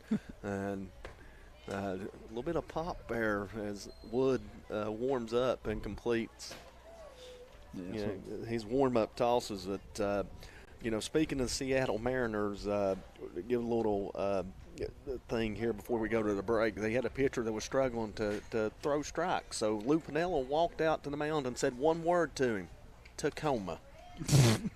Which meant throw strikes or you're going down to AAA. I like it. Well, thankfully that's not going to be James Wood's fate should things not go well here, but we'll see how the big guy does whenever we come back as Chapmanville leads Mullens 9-2 here in the top of the 4th inning. You're listening to and watching live streaming coverage of the District 2 Little League Tournament with us, presented by Boone Memorial Hospital and powered by HD Media and live on WVOW Radio. Hi, I'm Casey Legg, and I'm from Charleston, West Virginia. And when I'm back home in Charleston, you will find me at my local Parmar store. We had that golden boot pride at Par-Mar. There are literally hundreds of Par-Mar stores in West Virginia, Kentucky, Ohio, and Pennsylvania, and even more on the way. Download the Par-Mar app to save even more. And whether it's food, gas, groceries, or whatever, we have you covered at Par-Mar. West Virginia proud and ready to serve you. If there's not a Par-Mar store near you now, there will be soon. What started as a vision to bring quality health care to the coal fields of southern West Virginia has grown to become so much more. With a 5-star patient... That's fine.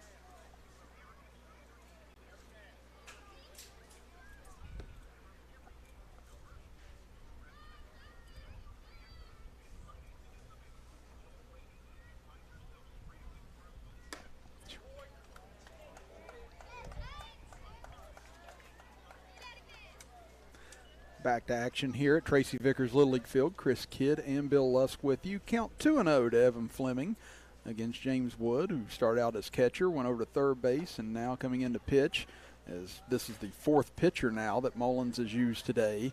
And they're trying to save as many arms they can. Again, they're going to have a long haul to try and get back through to see if they can win out of the bottom half bracket should Chapmanville go on to win today. So I like the strategy from Coach Chapman, trying to save as many as he can. As that one misses low, and it's a 4-pitch walk to Fleming, as that'll be the first time he's reached base today after a strikeout and an RBI ground out. Yeah, try to get these guys as much work as you can. Also get them used to the mound. As we mentioned in our opening broadcast, the Man Logan game, mounds are different in the different leagues that you play in. Everybody has a way that they want to keep their mound in shape and the way they want it looking. And it looks like, Wood, he's not having any issues out there with the mound. He's just having issues locating. And the pitches have been in and around the strike zone. He's just missing the plate, and he's not missing by much. And it looks like maybe a substitution or at least conversation down there with the Chapmanville coaches. There's a conversation about a runner. You got Fleming on the base paths. He's the pitcher. Yeah. I think they're wanting to get a pitch runner in and try to get him, or not try to. I think they want to get him off the base paths and let him rest up in that dugout and go out to the fourth inning, which would be a very important inning should Chapmanville plate 3 more runs here in this inning and can keep Mullens off the scoreboard in the bottom of the fourth. This game could end by the 10-run rule, but if you're Wood, you want to keep Chapmanville off the scoreboard. You got one out. You've got a little bit of momentum with the home run from Wood. If you can keep Chapmanville off the scoreboard, this would be huge right now. Now Sawyer Dalton will stand back in. He walked in his first plate appearance, and that'll be a strike in from Wood, 0-1. A throw back down, and Collins back in there just ahead of the tag from Van Dunk. Very risky play there by the catcher. Looks like that is Chapman behind the plate. Yes, everybody's gotten a little bit of a turn in different positions here for Mullens today, as they've shifted around a lot since the beginning, and that might have hit Dalton, and it did. So Dalton will be okay and head over to first base. I think it just clipped him. Yeah, but the pitch was coming inside on him. Looked like as Dalton turned away from the pitch, the ball might have hit him as he was turning away in an attempt to get out of it. First and second, one away here. And, the potential 10th run at the plate for Chapmanville. Zeke Tiller doubled to left field and walked in both of his plate appearances today. Nice job battling back in that last at bat, being down 1-2, and was able to get the walk. Takes a strike, 0-1. First and second for Chapmanville here in the top of the fourth. One out and a 9-2 lead for Chapmanville over Mullens. Wood rocks and fires. And that one will miss outside, 1-1.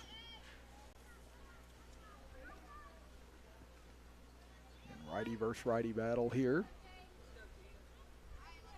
Tiller in the number 8 spot in the lineup for Chapmanville.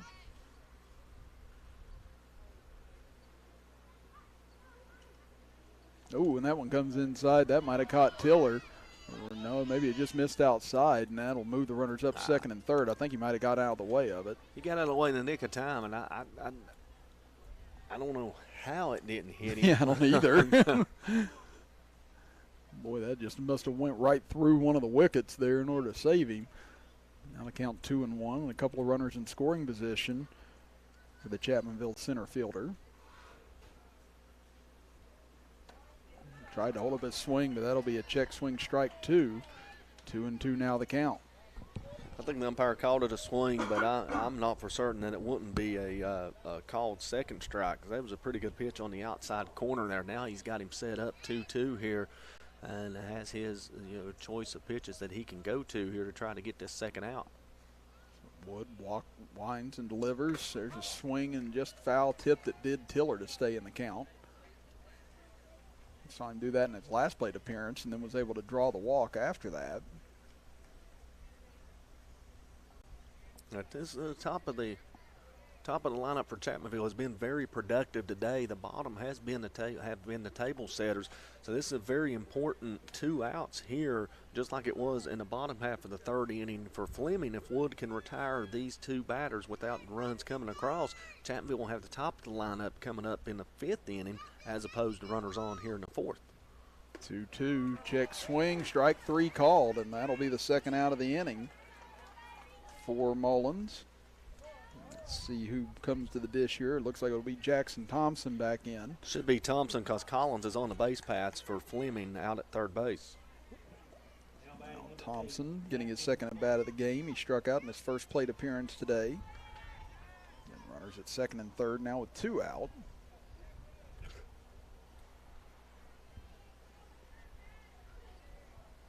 Wood's pitch misses low. Here comes the runner to the plate. Collins will get in, sliding underneath the tag of Wood. And Chapmanville now has retaken an 8-run lead, as it's now up to 10-2. So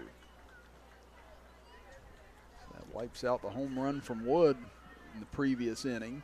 You see it here on our instant replay on video productions. Again, that ball just got all the way to the backstop, and as we mentioned, a deeper backstop here at Chapmanville than some other Little League fields, and the speedy Collins able to beat that in. Yeah, ball bounced out in front of the plate and past the catcher, Chapman. Nothing Chapman could really do about it, and that ball just skipped right by him.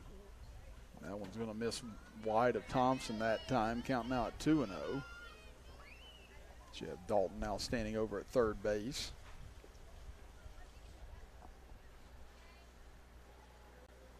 As Wood lumbers back over to the mound, ready to go again.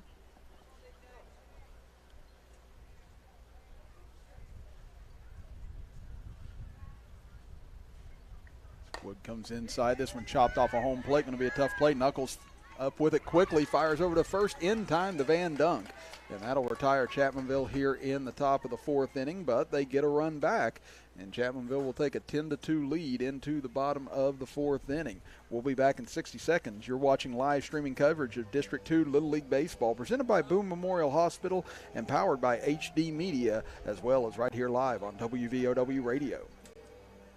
Tiger's Ice Cream and Grill, we have a huge menu offering home-cooked dinners, hamburgers, tacos, hot dogs, pizza, Philly steaks, and desserts, including, of course, ice cream. Ask about our weekly home-cooked dinners. We have an everyday hot dog special, 6 hot dogs for $5.99, or $5 14-inch large grab-and-go pizzas made from our fresh homemade dough. So visit Tiger's Ice Cream and Grill, located beside the old IGA in Chapmanville, just off the Crawley Creek exit of 119.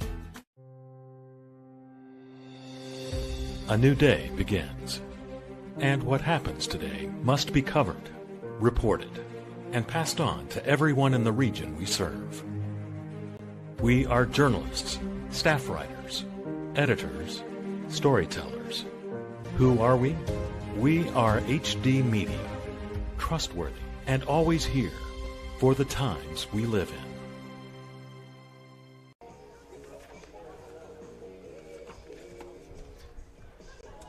10-2, Chapmanville leads Mullens as we head now to the bottom of the 4th inning. Chris Kidd with you, Bill Lusk alongside me, Seth Eastep, our engineer back in the WVOW studios, and Robbie Mounts, our engineer here on Video Productions, as this is our second game of the day. And our final game of the day is Logan, 10-run ruled man earlier today, 11-1, in order to move into the championship round. The winner of this game will be in the championship round against Logan tomorrow at approximately 5 p.m. to see who will move on to the state tournament. The loser will still be alive. They'll just have to go down and travel through the loser's bracket in order to try and take that second spot in the state tournament. as 2 of these 6 teams will advance. We'll start to have eliminations tomorrow at 1 o'clock, as the loser of this game will take on Sandy River at 1, and then at 3 o'clock it'll be Man and Madison in another elimination game. And we'll have all those with you here on Video Productions. So now things back to the top of the order for Mullens. It'll be McKinney, Chapman, and Van Dunk up this inning. McKinney squared the bunt and pulled back. There's a strike from Fleming, 0-1. The opportunity here to get back in the contest for Mullens. You got the top of the lineup coming up, and we'll get time called. We need a first base coach out there for the Mullens All-Stars. That's why there's stoppage of play here. But anyway, top of the lineup up, opportunity here to get some base runners on, put a couple of runs in. You never know what can happen. Just, again, set a goal, decide what you want to do. 3 runs, 8 runs, maybe cut it in half, put 4 runs, cut it down to a 4-run deficit. See what you can do in the later innings if you can keep Chapmanville off the scoreboard. Fleming misses again, counting out 2-1. As McKinney struck out and reached on an error in his 2 plate appearances today. That fastball fouled off by McKinney. Evens up the count at 2-2, and this is likely going to be the last inning of work. Maybe the last couple of batters for Fleming. He's now up to 75 pitches on the day. So Chapmanville will have to come with somebody else here shortly, as that pitch misses outside 3-2. Yeah, I would imagine unless the first pitch looks absolutely perfect to these Mullens hitters, that they would be in take mode until they get a strike and try to get that pitch count up. That one misses, ball 4. Fleming thought he had strike 3, but doesn't get the call. Fleming's been struggling with his command here since getting the first 2 outs to start the contest, and well, actually since the second inning. He get the first 2 outs in those 2 innings, and then he fell behind the batters after that. So he's been able to work his way out of jams today. Again, he's left 7 runners on base for Mullens. Mullens was able to push 1 across in the second inning, and then the solo home run from James Wood. But other than that, a lot of missed chances here today for Mullens, as that pitch misses inside. 1-1 the count to Ryder Chapman. Chapman 0 for 1 today, grounded out to third and walked in his last plate appearance. This will be pitch number 80 for Fleming. That'll miss low. Nice stop by Evans again. He's been pretty rock solid behind home plate today as Evans. He hasn't let much by him. Now Fleming's already reached the threshold where he will have to set out 4 days as the count goes to 3-1. It'd be interesting to see if this batter reaches base with runners on first and second. Would Chapmanville make the change then, as opposed to possibly making a change with possibly the bases loaded looking ahead here? I'll work it back to a full count. So he had a full count a moment ago and lost McKinney. Now he's going to try and get Chapman here. That's a big thing with a 10-2 lead. You definitely just want to get out there and start throwing strikes. You don't want to start putting people on, and there's strike 3 swinging. Nice job by Fleming battling back to get the first out of the inning. And looks like this will be the final batter he'll face in Henry Van Dunk, as he's at 83 pitches. So unless Van Dunk puts this first pitch in play, this will be the last batter for Fleming.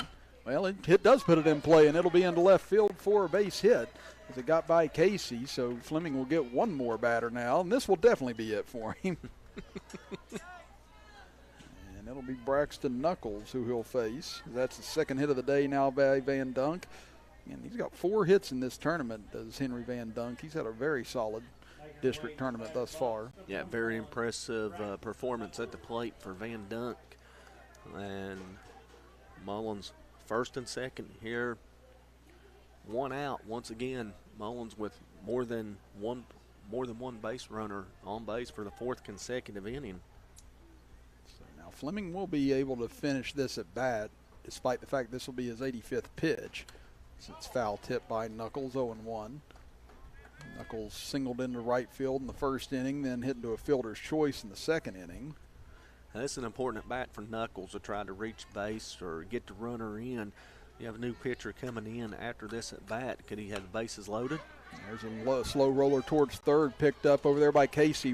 What awareness by him as he runs over to the third base bag and gets the force out for the second out of the inning and cuts down the lead base runner. Now we'll get the pitching change of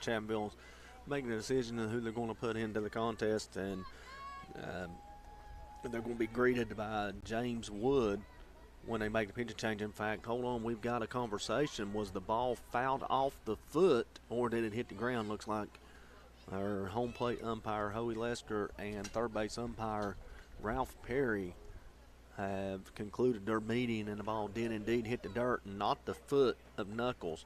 So it is a force out, 5 unassisted, and the pitching change will happen. It seems like Fleming's the only one who's aware that he needs to come out at this point. Everybody else just ready to let him go on. They're like, no, he's like, I have to come out here. Looks like it's going to be Vance coming in to pitch for Chapmanville. So while Vance comes in to warm up, we'll step aside for a 60-second break and be back after this as you are watching live streaming coverage of District 2 Little League Baseball presented by Boone Memorial Hospital and powered by HD Media, as well as live with you here on WVOW Radio. In Peytonville, there's lots of ways to save on auto insurance. Really? Yep. Very proud of that. With Smart Ride from Nationwide, they can get discounts for safe driving. Does she get one? Mrs. Carmichael, safest driver in Peytonville. Takes a lot of work and effort to be the safest driver in Peytonville. What about this guy? With Nationwide Smart Miles, the less he drives, the less he pays. The list of inspiring stories goes on and on. I bet. I've never seen anyone do more with their retirement than you. I concur.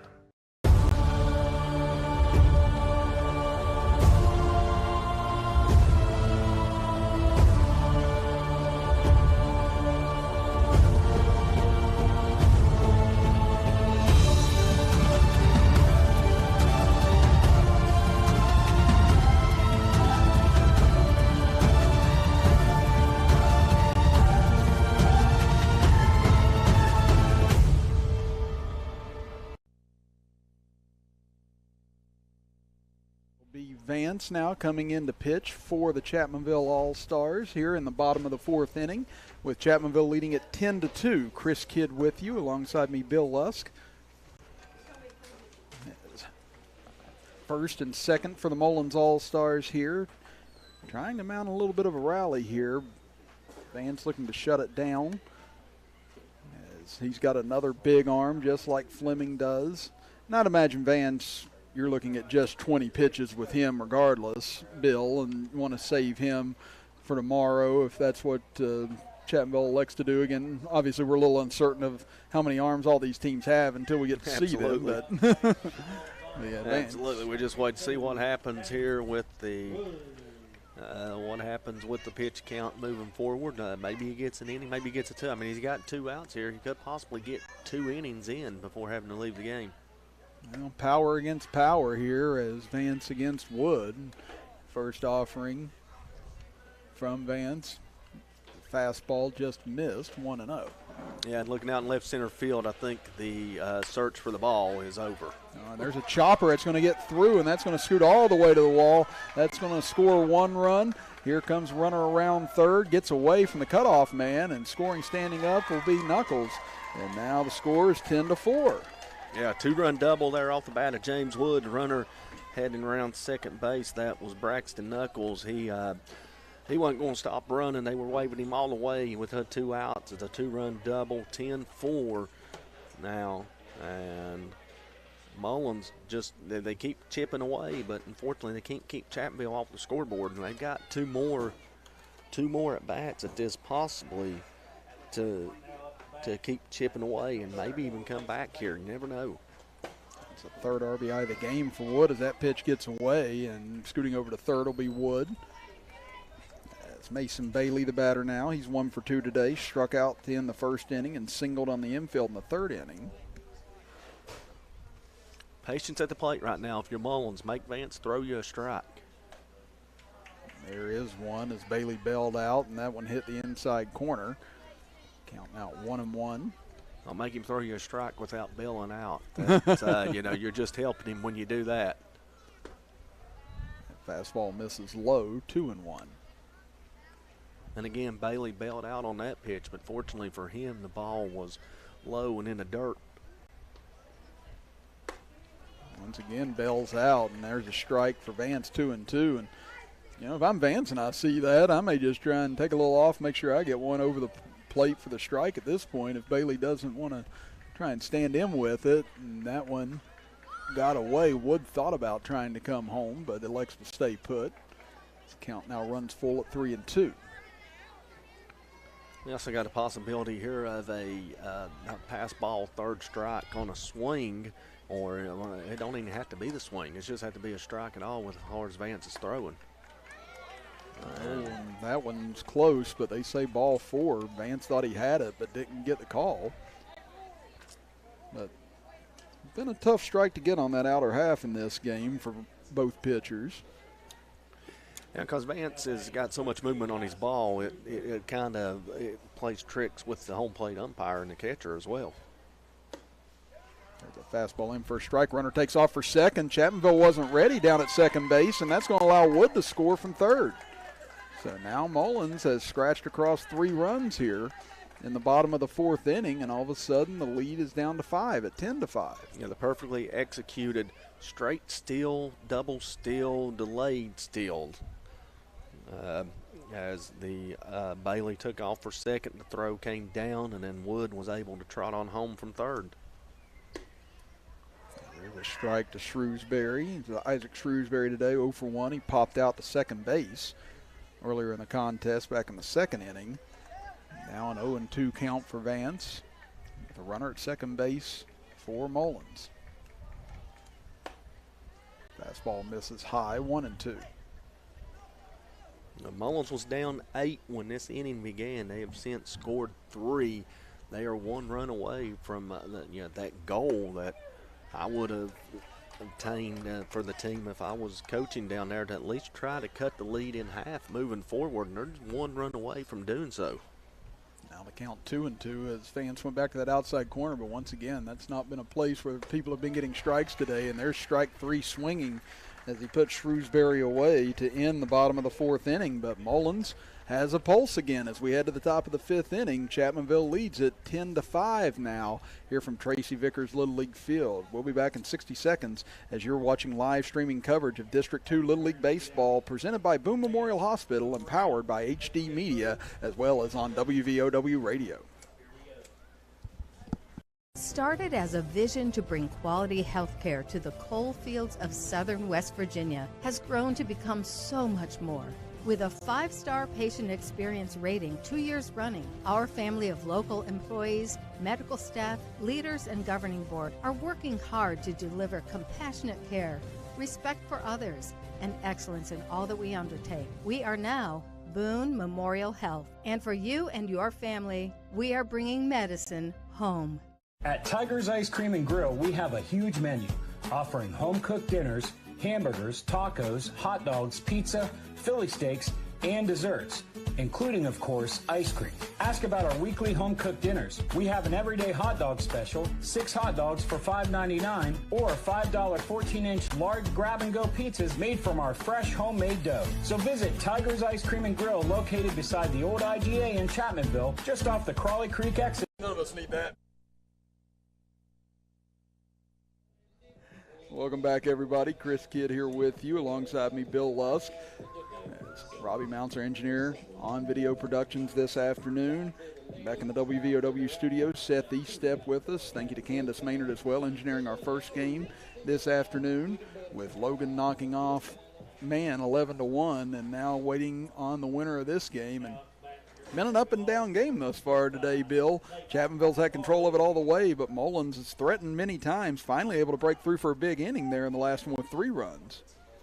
Yeah, desperately what they needed, try to chip away at it and play it back. I think of it, the 3-run inning as like a NASCAR race on a road course. You want to try to separate the stages into the pit stops, knowing you got to make them and try to play the race backwards. Well, Mullens was able to get 3 runs, cut an 8-run lead down to 5. Now if they can hold them and get 3 more, that's down to 2. Then you need 3 to win if you can hold them off the scoreboard the rest of the way. It's Nate Farley now into the game for the first time for Chapmanville at the dish, and he'll take a strike, 0-2 the count. I do believe this is the last substitution to get into the contest for the Chapmanville All-Stars. Yeah, it's batting in place of Archer Altizer at the top of the order. Here comes the 0-2 from Wood as this one hit off the inside of the bat. Charging on is McKinney and snags it out of the air for out number 1. and people at home might be wondering, why do you pitch hit for your leadoff guy? Well, Chapmanville don't want to fall in the situation as the 8, 9, and 10-year-old All-Stars from Chapmanville faced Monday night against Madison when they were approaching. They had 2 batters that had yet to hit, and they were in the 6th inning and in a contest, and they nearly didn't get them into the contest, but luckily things went their way and they were able to get those players into the contest to avoid a forfeit. Yeah, I was starting to wonder about that because I hadn't had Farley on my list yet, so they were able to get him up this inning as Evans checks swings and goes through, count at 1-1. It's Evans 2 for 3 today as a ground out to third and a single to right, 2 singles to right field and 2 RBIs in the contest. In this case, all substitutes for both teams have been into the contest, so you don't have to worry about an issue involving that. Now, of course, if the game would have ended by a 10-run rule, there's really nothing, there's not much you can do about that, and there would be no penalty other than, maybe the kid would have to start the next game out in the field and get in that bat. But there's just no way to punish a team because of a 10-run rule victory. Right. Here comes the 2-1 to Evans, hit right back to Wood. He's able to knock it down, falls in front of him, fires over to Van Dunk in time for out number 2. Yeah, very good play there by Wood to knock the ball down and stay with it. Looks like they're going to keep him at 20 pitches as well. We'll see if it is. Yeah, it will indeed be a change. And you could tell even on that, even when he picks it up and just barely throws the ball over to first base, it gets over there quickly on the fielder. Yeah, and once again, this will be the 5th pitcher now that Mullens will bring in, as they're going to save Wood as well. Again, for later in the week should need be. So again, Coach Chapman's navigated this beautifully thus far.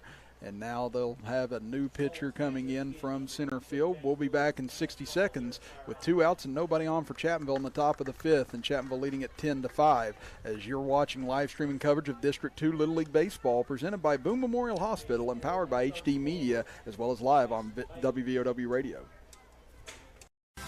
The main goal of our firm is to provide the best client experience possible. I want my clients to believe that they've experienced fairness. Then finally, I want them to know that they got a friend. I'm not in the business of running off business, but I'm in the business of being honest. At the end of the day and at the end of the case, I want the client to know that they didn't leave anything on the table, to feel without doubt that they made the right decision to hire this firm. In Peytonville, there's lots of ways to save on auto insurance. Really? Yep. Very proud of that. With Smart Ride from Nationwide, they can get discounts for safe driving. Does she get one? Mrs. Carmichael, safest driver in Peytonville, takes a lot of work and effort to be the safest driver in Peytonville. What about this guy? With Nationwide Smart Miles, the less he drives, the less he pays. The list of inspiring stories goes on and on. I bet. I've never seen anyone do more with their retirement than you.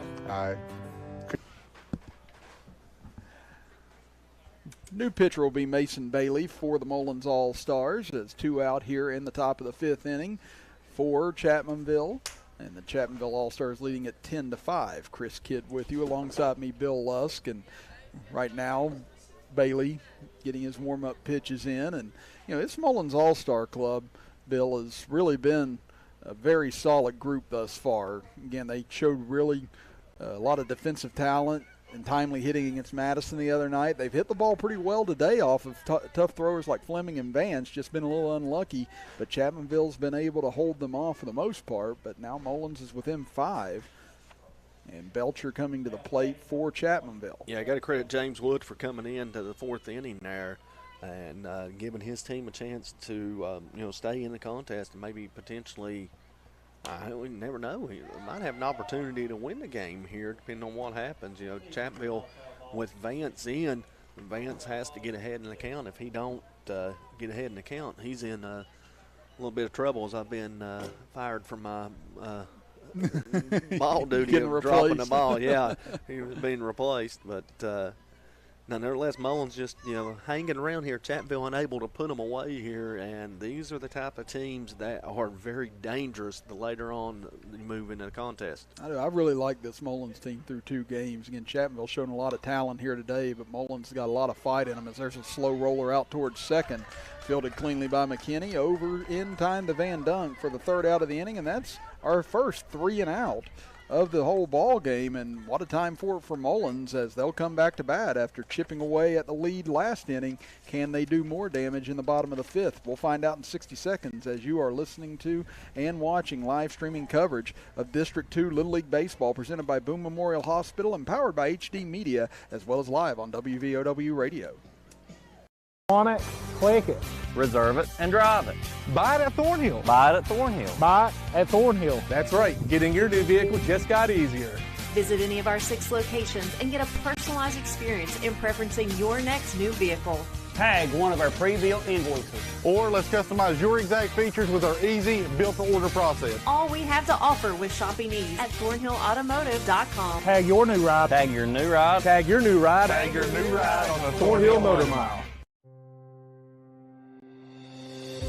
A new day begins, and what happens today must be covered, reported, and passed on to everyone in the region we serve.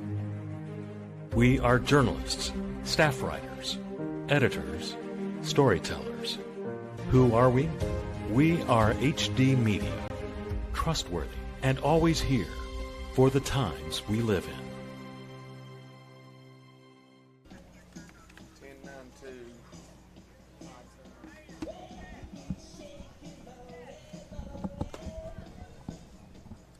Welcome back, everybody. Chris Kidd with you. Bill Lusk alongside me here on WVOW Radio and Video Productions for the 11 and 12-year-old District 2 tournament to see who moves on to the state tournament in Martinsburg later on this month.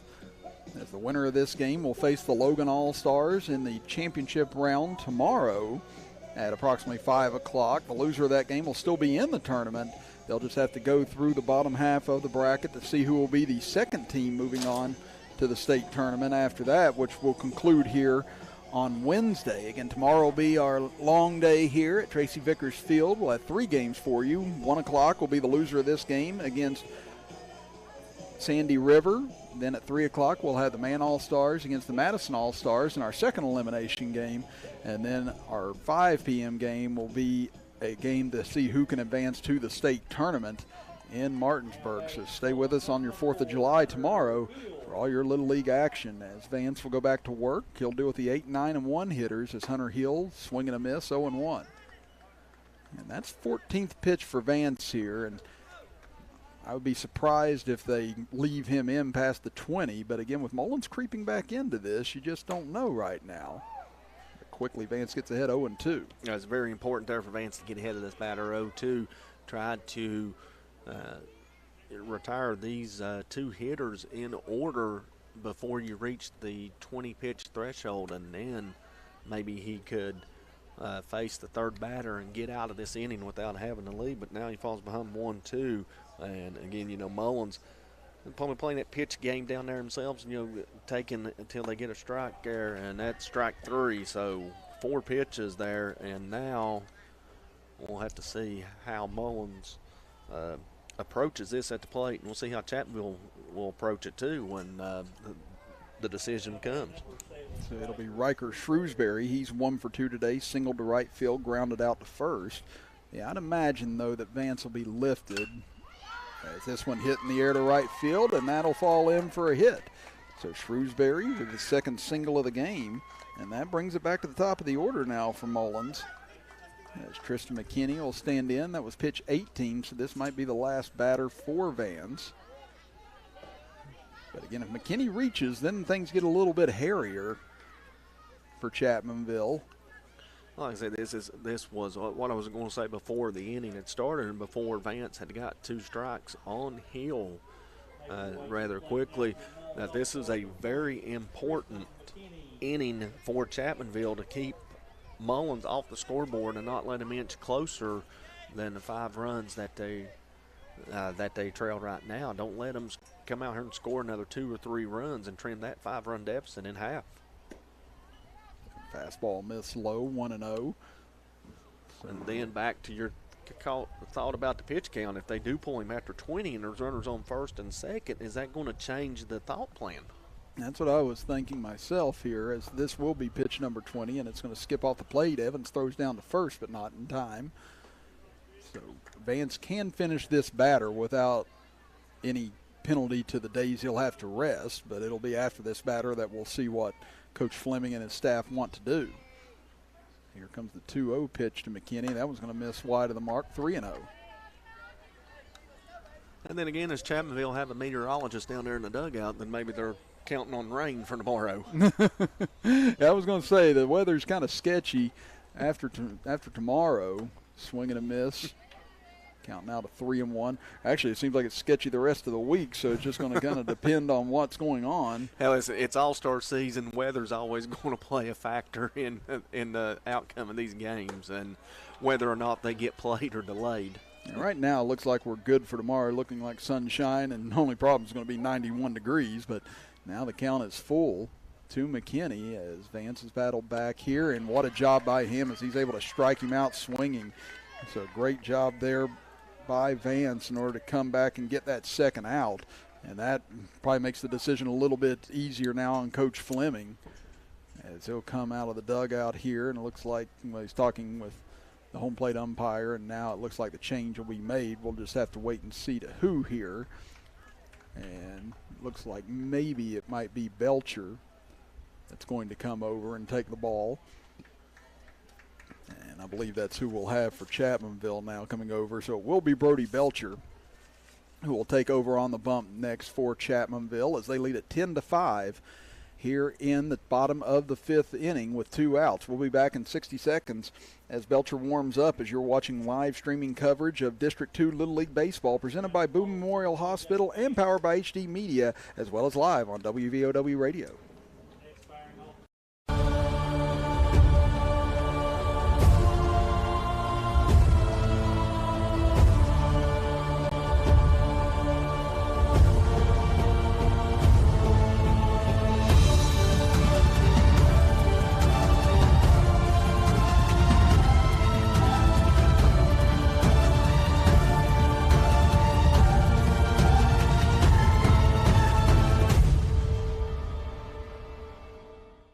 What started as a vision to bring quality health care to the coal fields of southern West Virginia has grown to become so much more. With a 5-star patient experience rating 2 years running, our family of local employees, medical staff, leaders, and governing board are working hard to deliver compassionate care, respect for others, and excellence.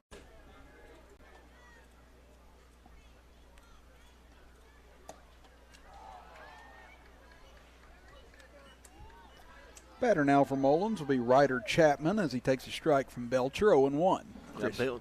Belcher into the contest for the first time this evening. He on the mound. He don't have the power necessarily that the first two Fleming or Vance had.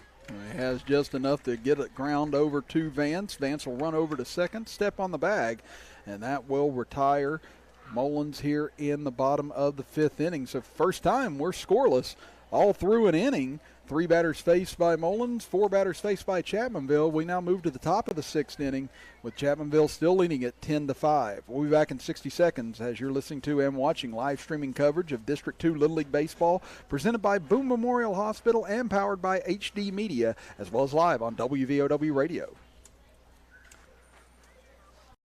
We're always moving. Scratch that. We're always moving forward. We never stop. Because life never stops. At Childers Enterprises, your comfort is our business. We're always on the go. Childers Enterprises is your train comfort specialist in Southern West Virginia. Choose train and feel pretty comfortable in your home.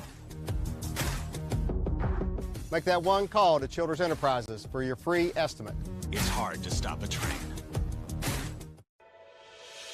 Hi, I'm Zaki Lawton. I'm from Charleston, West Virginia. When I'm back home in Charleston, you can find me in my local Par-Mar store. We had that golden blue pride at Par-Mar. There are literally hundreds of Par-Mar stores in West Virginia, Kentucky, Ohio, and Pennsylvania, and even more on the way. Download the Par-Mar app to save even more. And whether it's food, gas, groceries, or whatever, we have you covered at Par-Mar. West Virginia proud, West Virginia strong, and ready to serve you. If there's not a Par Mar store near you now, it will be soon. Top of the sixth inning we head with Chapmanville leading Mullens 10-5 in what's been a wild game here today from Tracy Vickers Little League Field. Chris Kidd with you, with Bill Lusk alongside me, with Seth Estep, our engineer, back in the WVOW studios, and Robbie Mounts, our engineer, here on video production. So Mason Bailey coming back out now, was able to record the last out of the top of the fifth inning and going to try and keep Chapmanville at bay here in the top of the sixth to give Mullens at least a pulse going into the bottom of the sixth inning.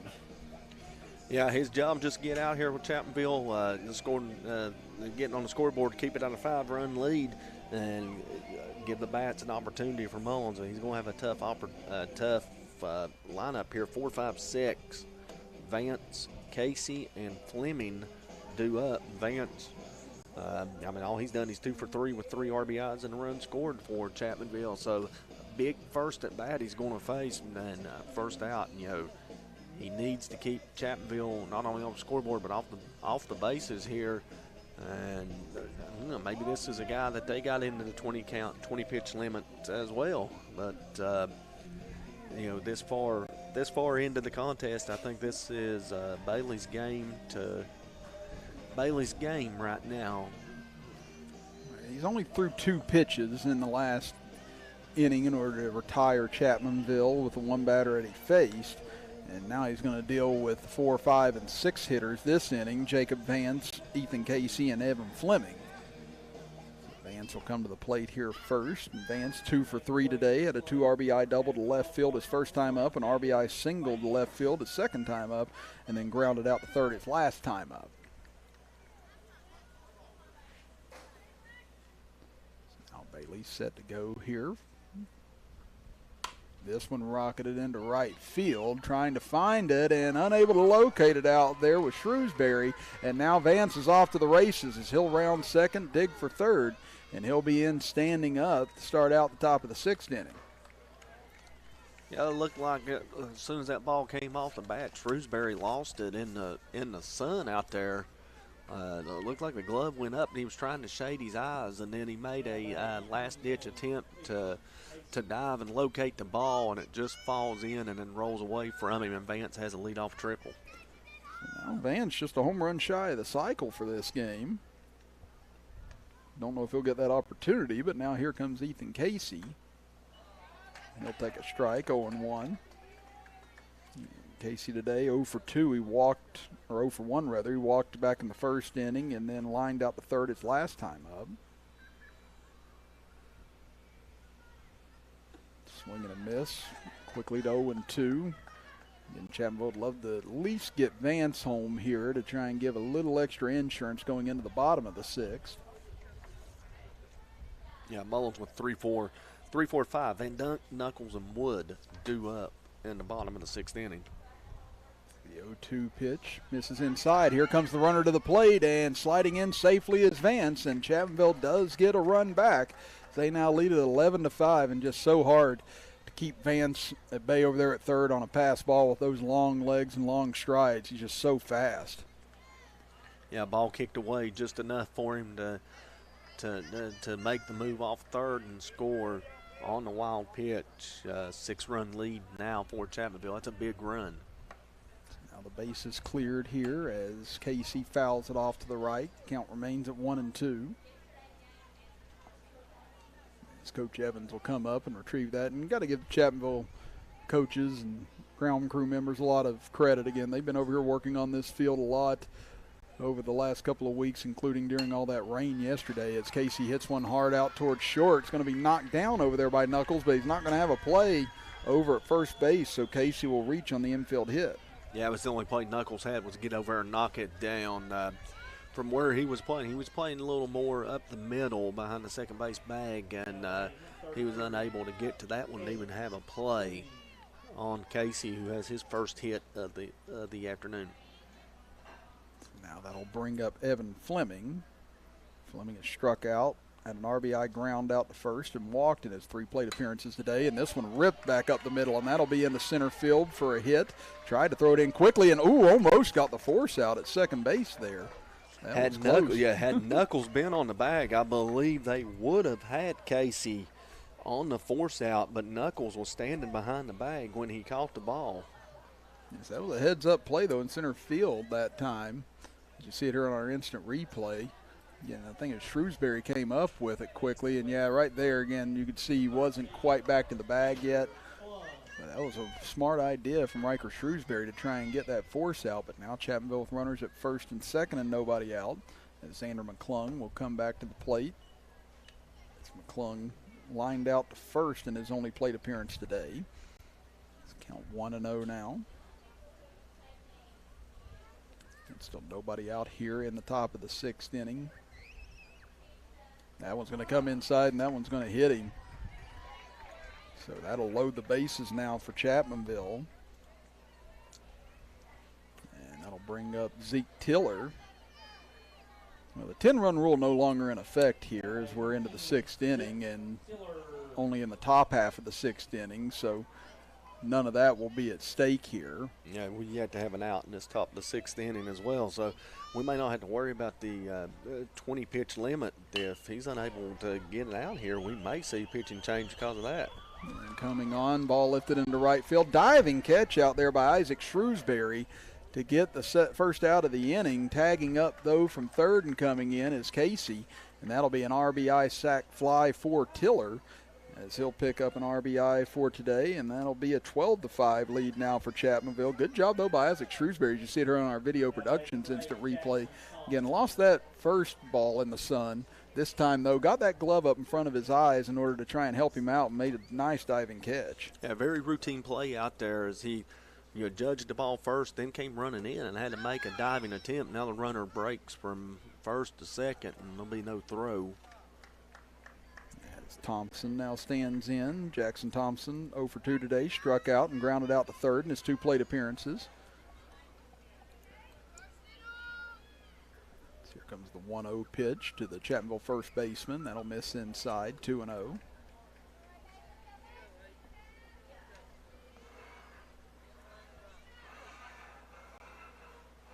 Bailey gets the sign that he wants here. Thompson fouls it off back into the screen, 2-1.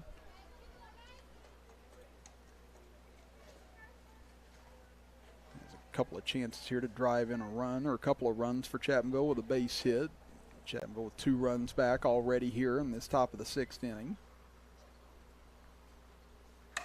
This one off the inside of the bat, going to be a tough play. Gets over the head of the second baseman McKinney, and that'll score Fleming and move McClung over to third. And that time McKinney, not sure if he was aware of it, that ball was going to get over his head or not. He kind of kept backpedaling instead of turning and running for that ball. If he had, he might have had a shot at it, but made a diving attempt at it nonetheless. But Thompson able to get enough of it to get it over his head. Yeah, first hit, first RBI of the afternoon for Thompson. Actually, first hit, first RBI of the tournament since Chapmanville's first game.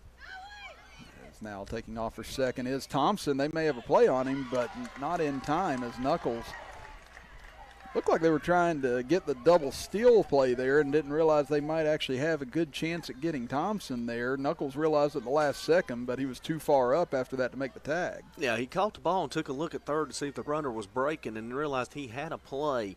And Thompson just started his slide a little early and was able to, earlier than what he would, and was able to slide under the tag and Knuckles for the stolen base. So now back to the top of the order with Archer Altizer. Altizer 2 for 3 today. There's a pair of singles, an RBI ground out to his credit. The 1-1 pitch hit sky high on the infield. Van Dunk calls for it, and he'll make the grab for out number 2. Good job by Van Dunk to call off the pitcher, Bailey. Otherwise, we may have had a collision between Bailey and Van Dunk. As Van Dunk calls him off, Bailey backs off, so 2 away. Cooper Evans, the batter, looking to add to this 13-5 lead. He hits one high in the air into shallow center field, or just on the infield grass. McKinney can't squeeze it, though, as it falls to the ground. 2 runs will score, and Chapmanville now leads at 15-5 here in the top of the 6th inning. And again, that ball might have been right near the sun as well. where McKinney was at. That's the second one this inning he's had trouble with in the sun. A little routine play, unfortunately, can't come up with it. Ball drops and the inning will continue, and now 20 pitches. Looks like we're going to have another pitching change. Well, Coach Chapman's used almost everybody on the roster at this point. I think this is going to be the sixth pitcher that they've had. I've ran out of room to even write anybody down at this juncture. So yeah, I have as well. I don't have a slot for sixth. I'll have to go down to the bottom of my score sheet as the left fielder is going to come in. Don't know which one that is because they don't have numbers on the front of these jerseys, and he's yet to turn around. As if it's the original left fielder, it's Hunter Hill, and I think as he came in, he was yelling Hunter, so that's who it looks like is on the mound for us. Is Hunter Hill for the Mullens All-Stars. Well, while he warms up, we'll step aside for a break and be back after this as you're watching live streaming coverage of District 2 Little League Baseball, presented by BOONE Memorial Hospital and powered by HD Media, as well as on WVOW Radio. Hi, my name's Zach Frazier, and I'm from Fairmont, West Virginia. And when I'm back at home in Fairmont, you'll find me at my local Par-Mar store. We had that Golden Boot pride at Par-Mar. There are literally hundreds of Par-Mar stores in West Virginia, Kentucky, Ohio, and Pennsylvania, and even more on the way.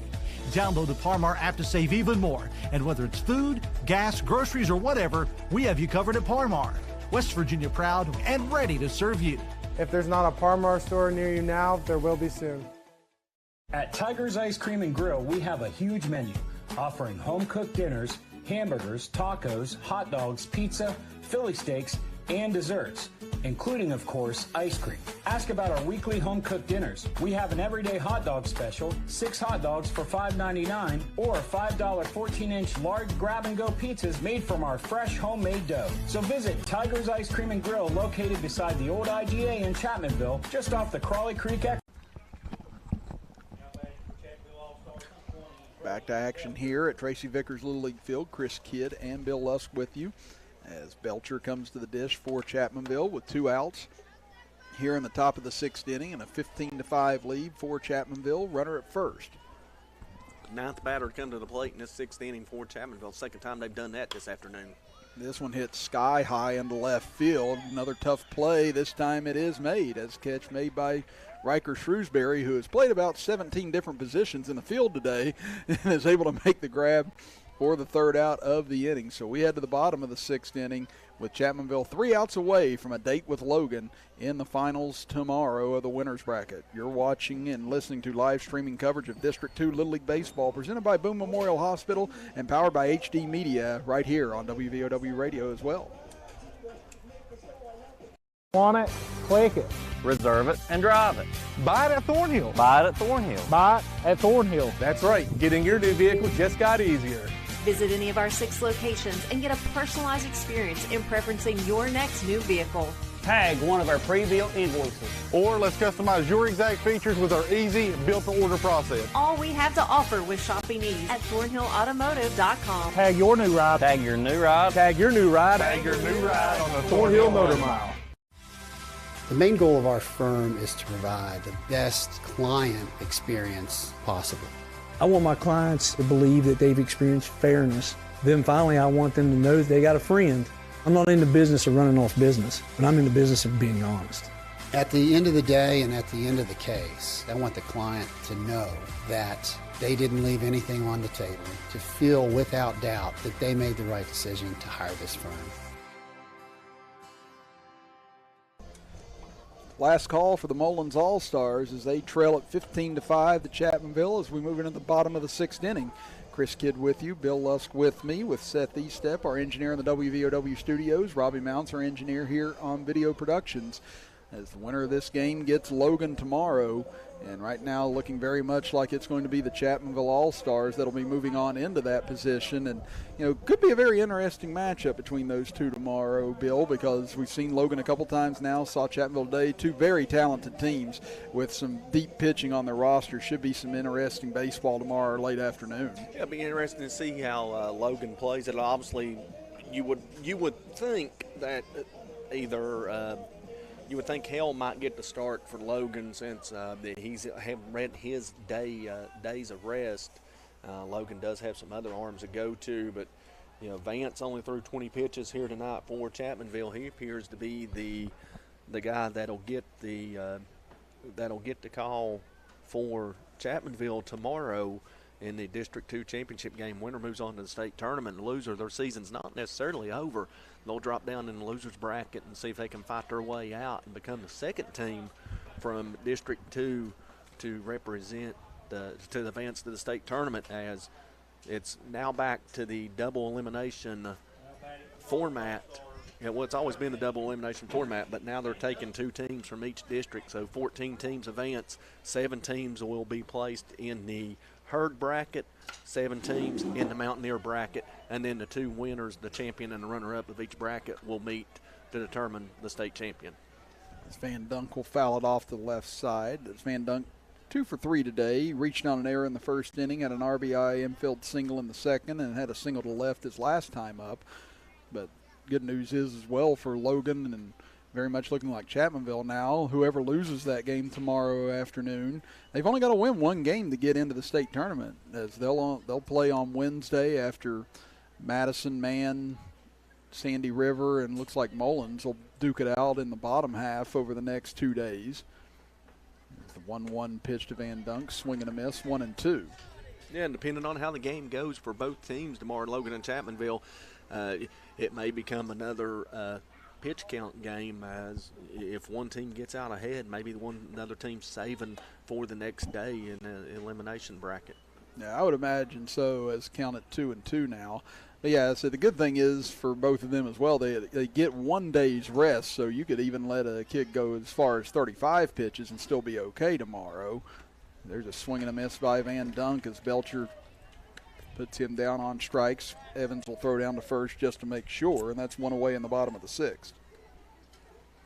So that'll bring up Braxton Knuckles. Knuckles 1 for 3 today. He singled to right field in the first inning. Has reached on pair of fielder's choice the last couple of times up. And the good news for this District 2 administration staff is that, well, we mentioned the weather looks fairly well, so there shouldn't be any further delays because, as we mentioned, the 8, 9, and 10-year-old state tournament is slated to begin July 8th, Friday at Chapmanville and Logan. So there's not a window. There's really not a lot of window, not a lot of opportunities to get any games in. Yeah, so that was a big reason why they needed to go ahead and reschedule for Monday to have the games on July 4th. They wanted to have that day off, but, with the immediacy of the 8, 9, and 10 tournament coming up, they really didn't have much of a choice in case weather were to hit again later this week. So making the right call was the Chapmanville Little League staff here. The count is 2-1 now to Knuckles. Belcher delivers. This one chopped right back to him. He fields it cleanly. Little throw over to first to Thompson in time for out number 2, and now Mullens down to their last out. Yeah, we're 1 out away from that Logan-Chapmanville matchup, the rematch of last year's District 2 championship that was won by Logan. Again, only 1 team advanced to the state tournament last year. That was Logan. They finished runner-up to a very good Jefferson team, and I was talking to a couple of Logan people before I came in today. I would have liked to seen that Jefferson team from last year match up with that 2017 team from Logan that was state champions. Both of those teams, they can hit well, and they had a lot of power arms in their rotation as well.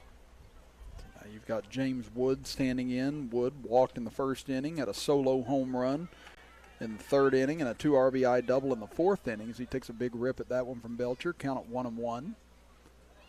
Nobody on. 15-5 lead for Chapmanville here in the bottom of the 6th inning. Belcher winds and fires, swing and a miss by Wood, and now Mullens down to their final strike. What we've seen from Fleming and Vance, I think Chapmanville's probably got the better of the power arms, as you call it. The Logan team is not as strong as what they've been in the past, but they're still pretty good. Yeah, that's going to be the difference in those matchups tomorrow. I figure you'll probably see Vance and Belcher here for Chapmanville primarily. And then Logan, it'll be a bit of a hodgepodge on their end, but it's going to be. They got Hall and Fry and Hale, all of those guys that pitched Friday. Again, that was a game Logan played the numbers game to get to this point, and then you get to rain out. Now kind of Logan a little better in the arm situation than they would like Curveball in for strike 3. What a pitch by Belcher as Chapmanville wins it 15-5 to move on to the finals of the winners bracket tomorrow. And what was a back and forth game here today, it's Chapmanville that prevails in the end. And that means that Mullens now will play tomorrow at 1 p.m. as they'll face off against Sandy River in an elimination game. 3 o'clock will be Madison and Mannon in an elimination game.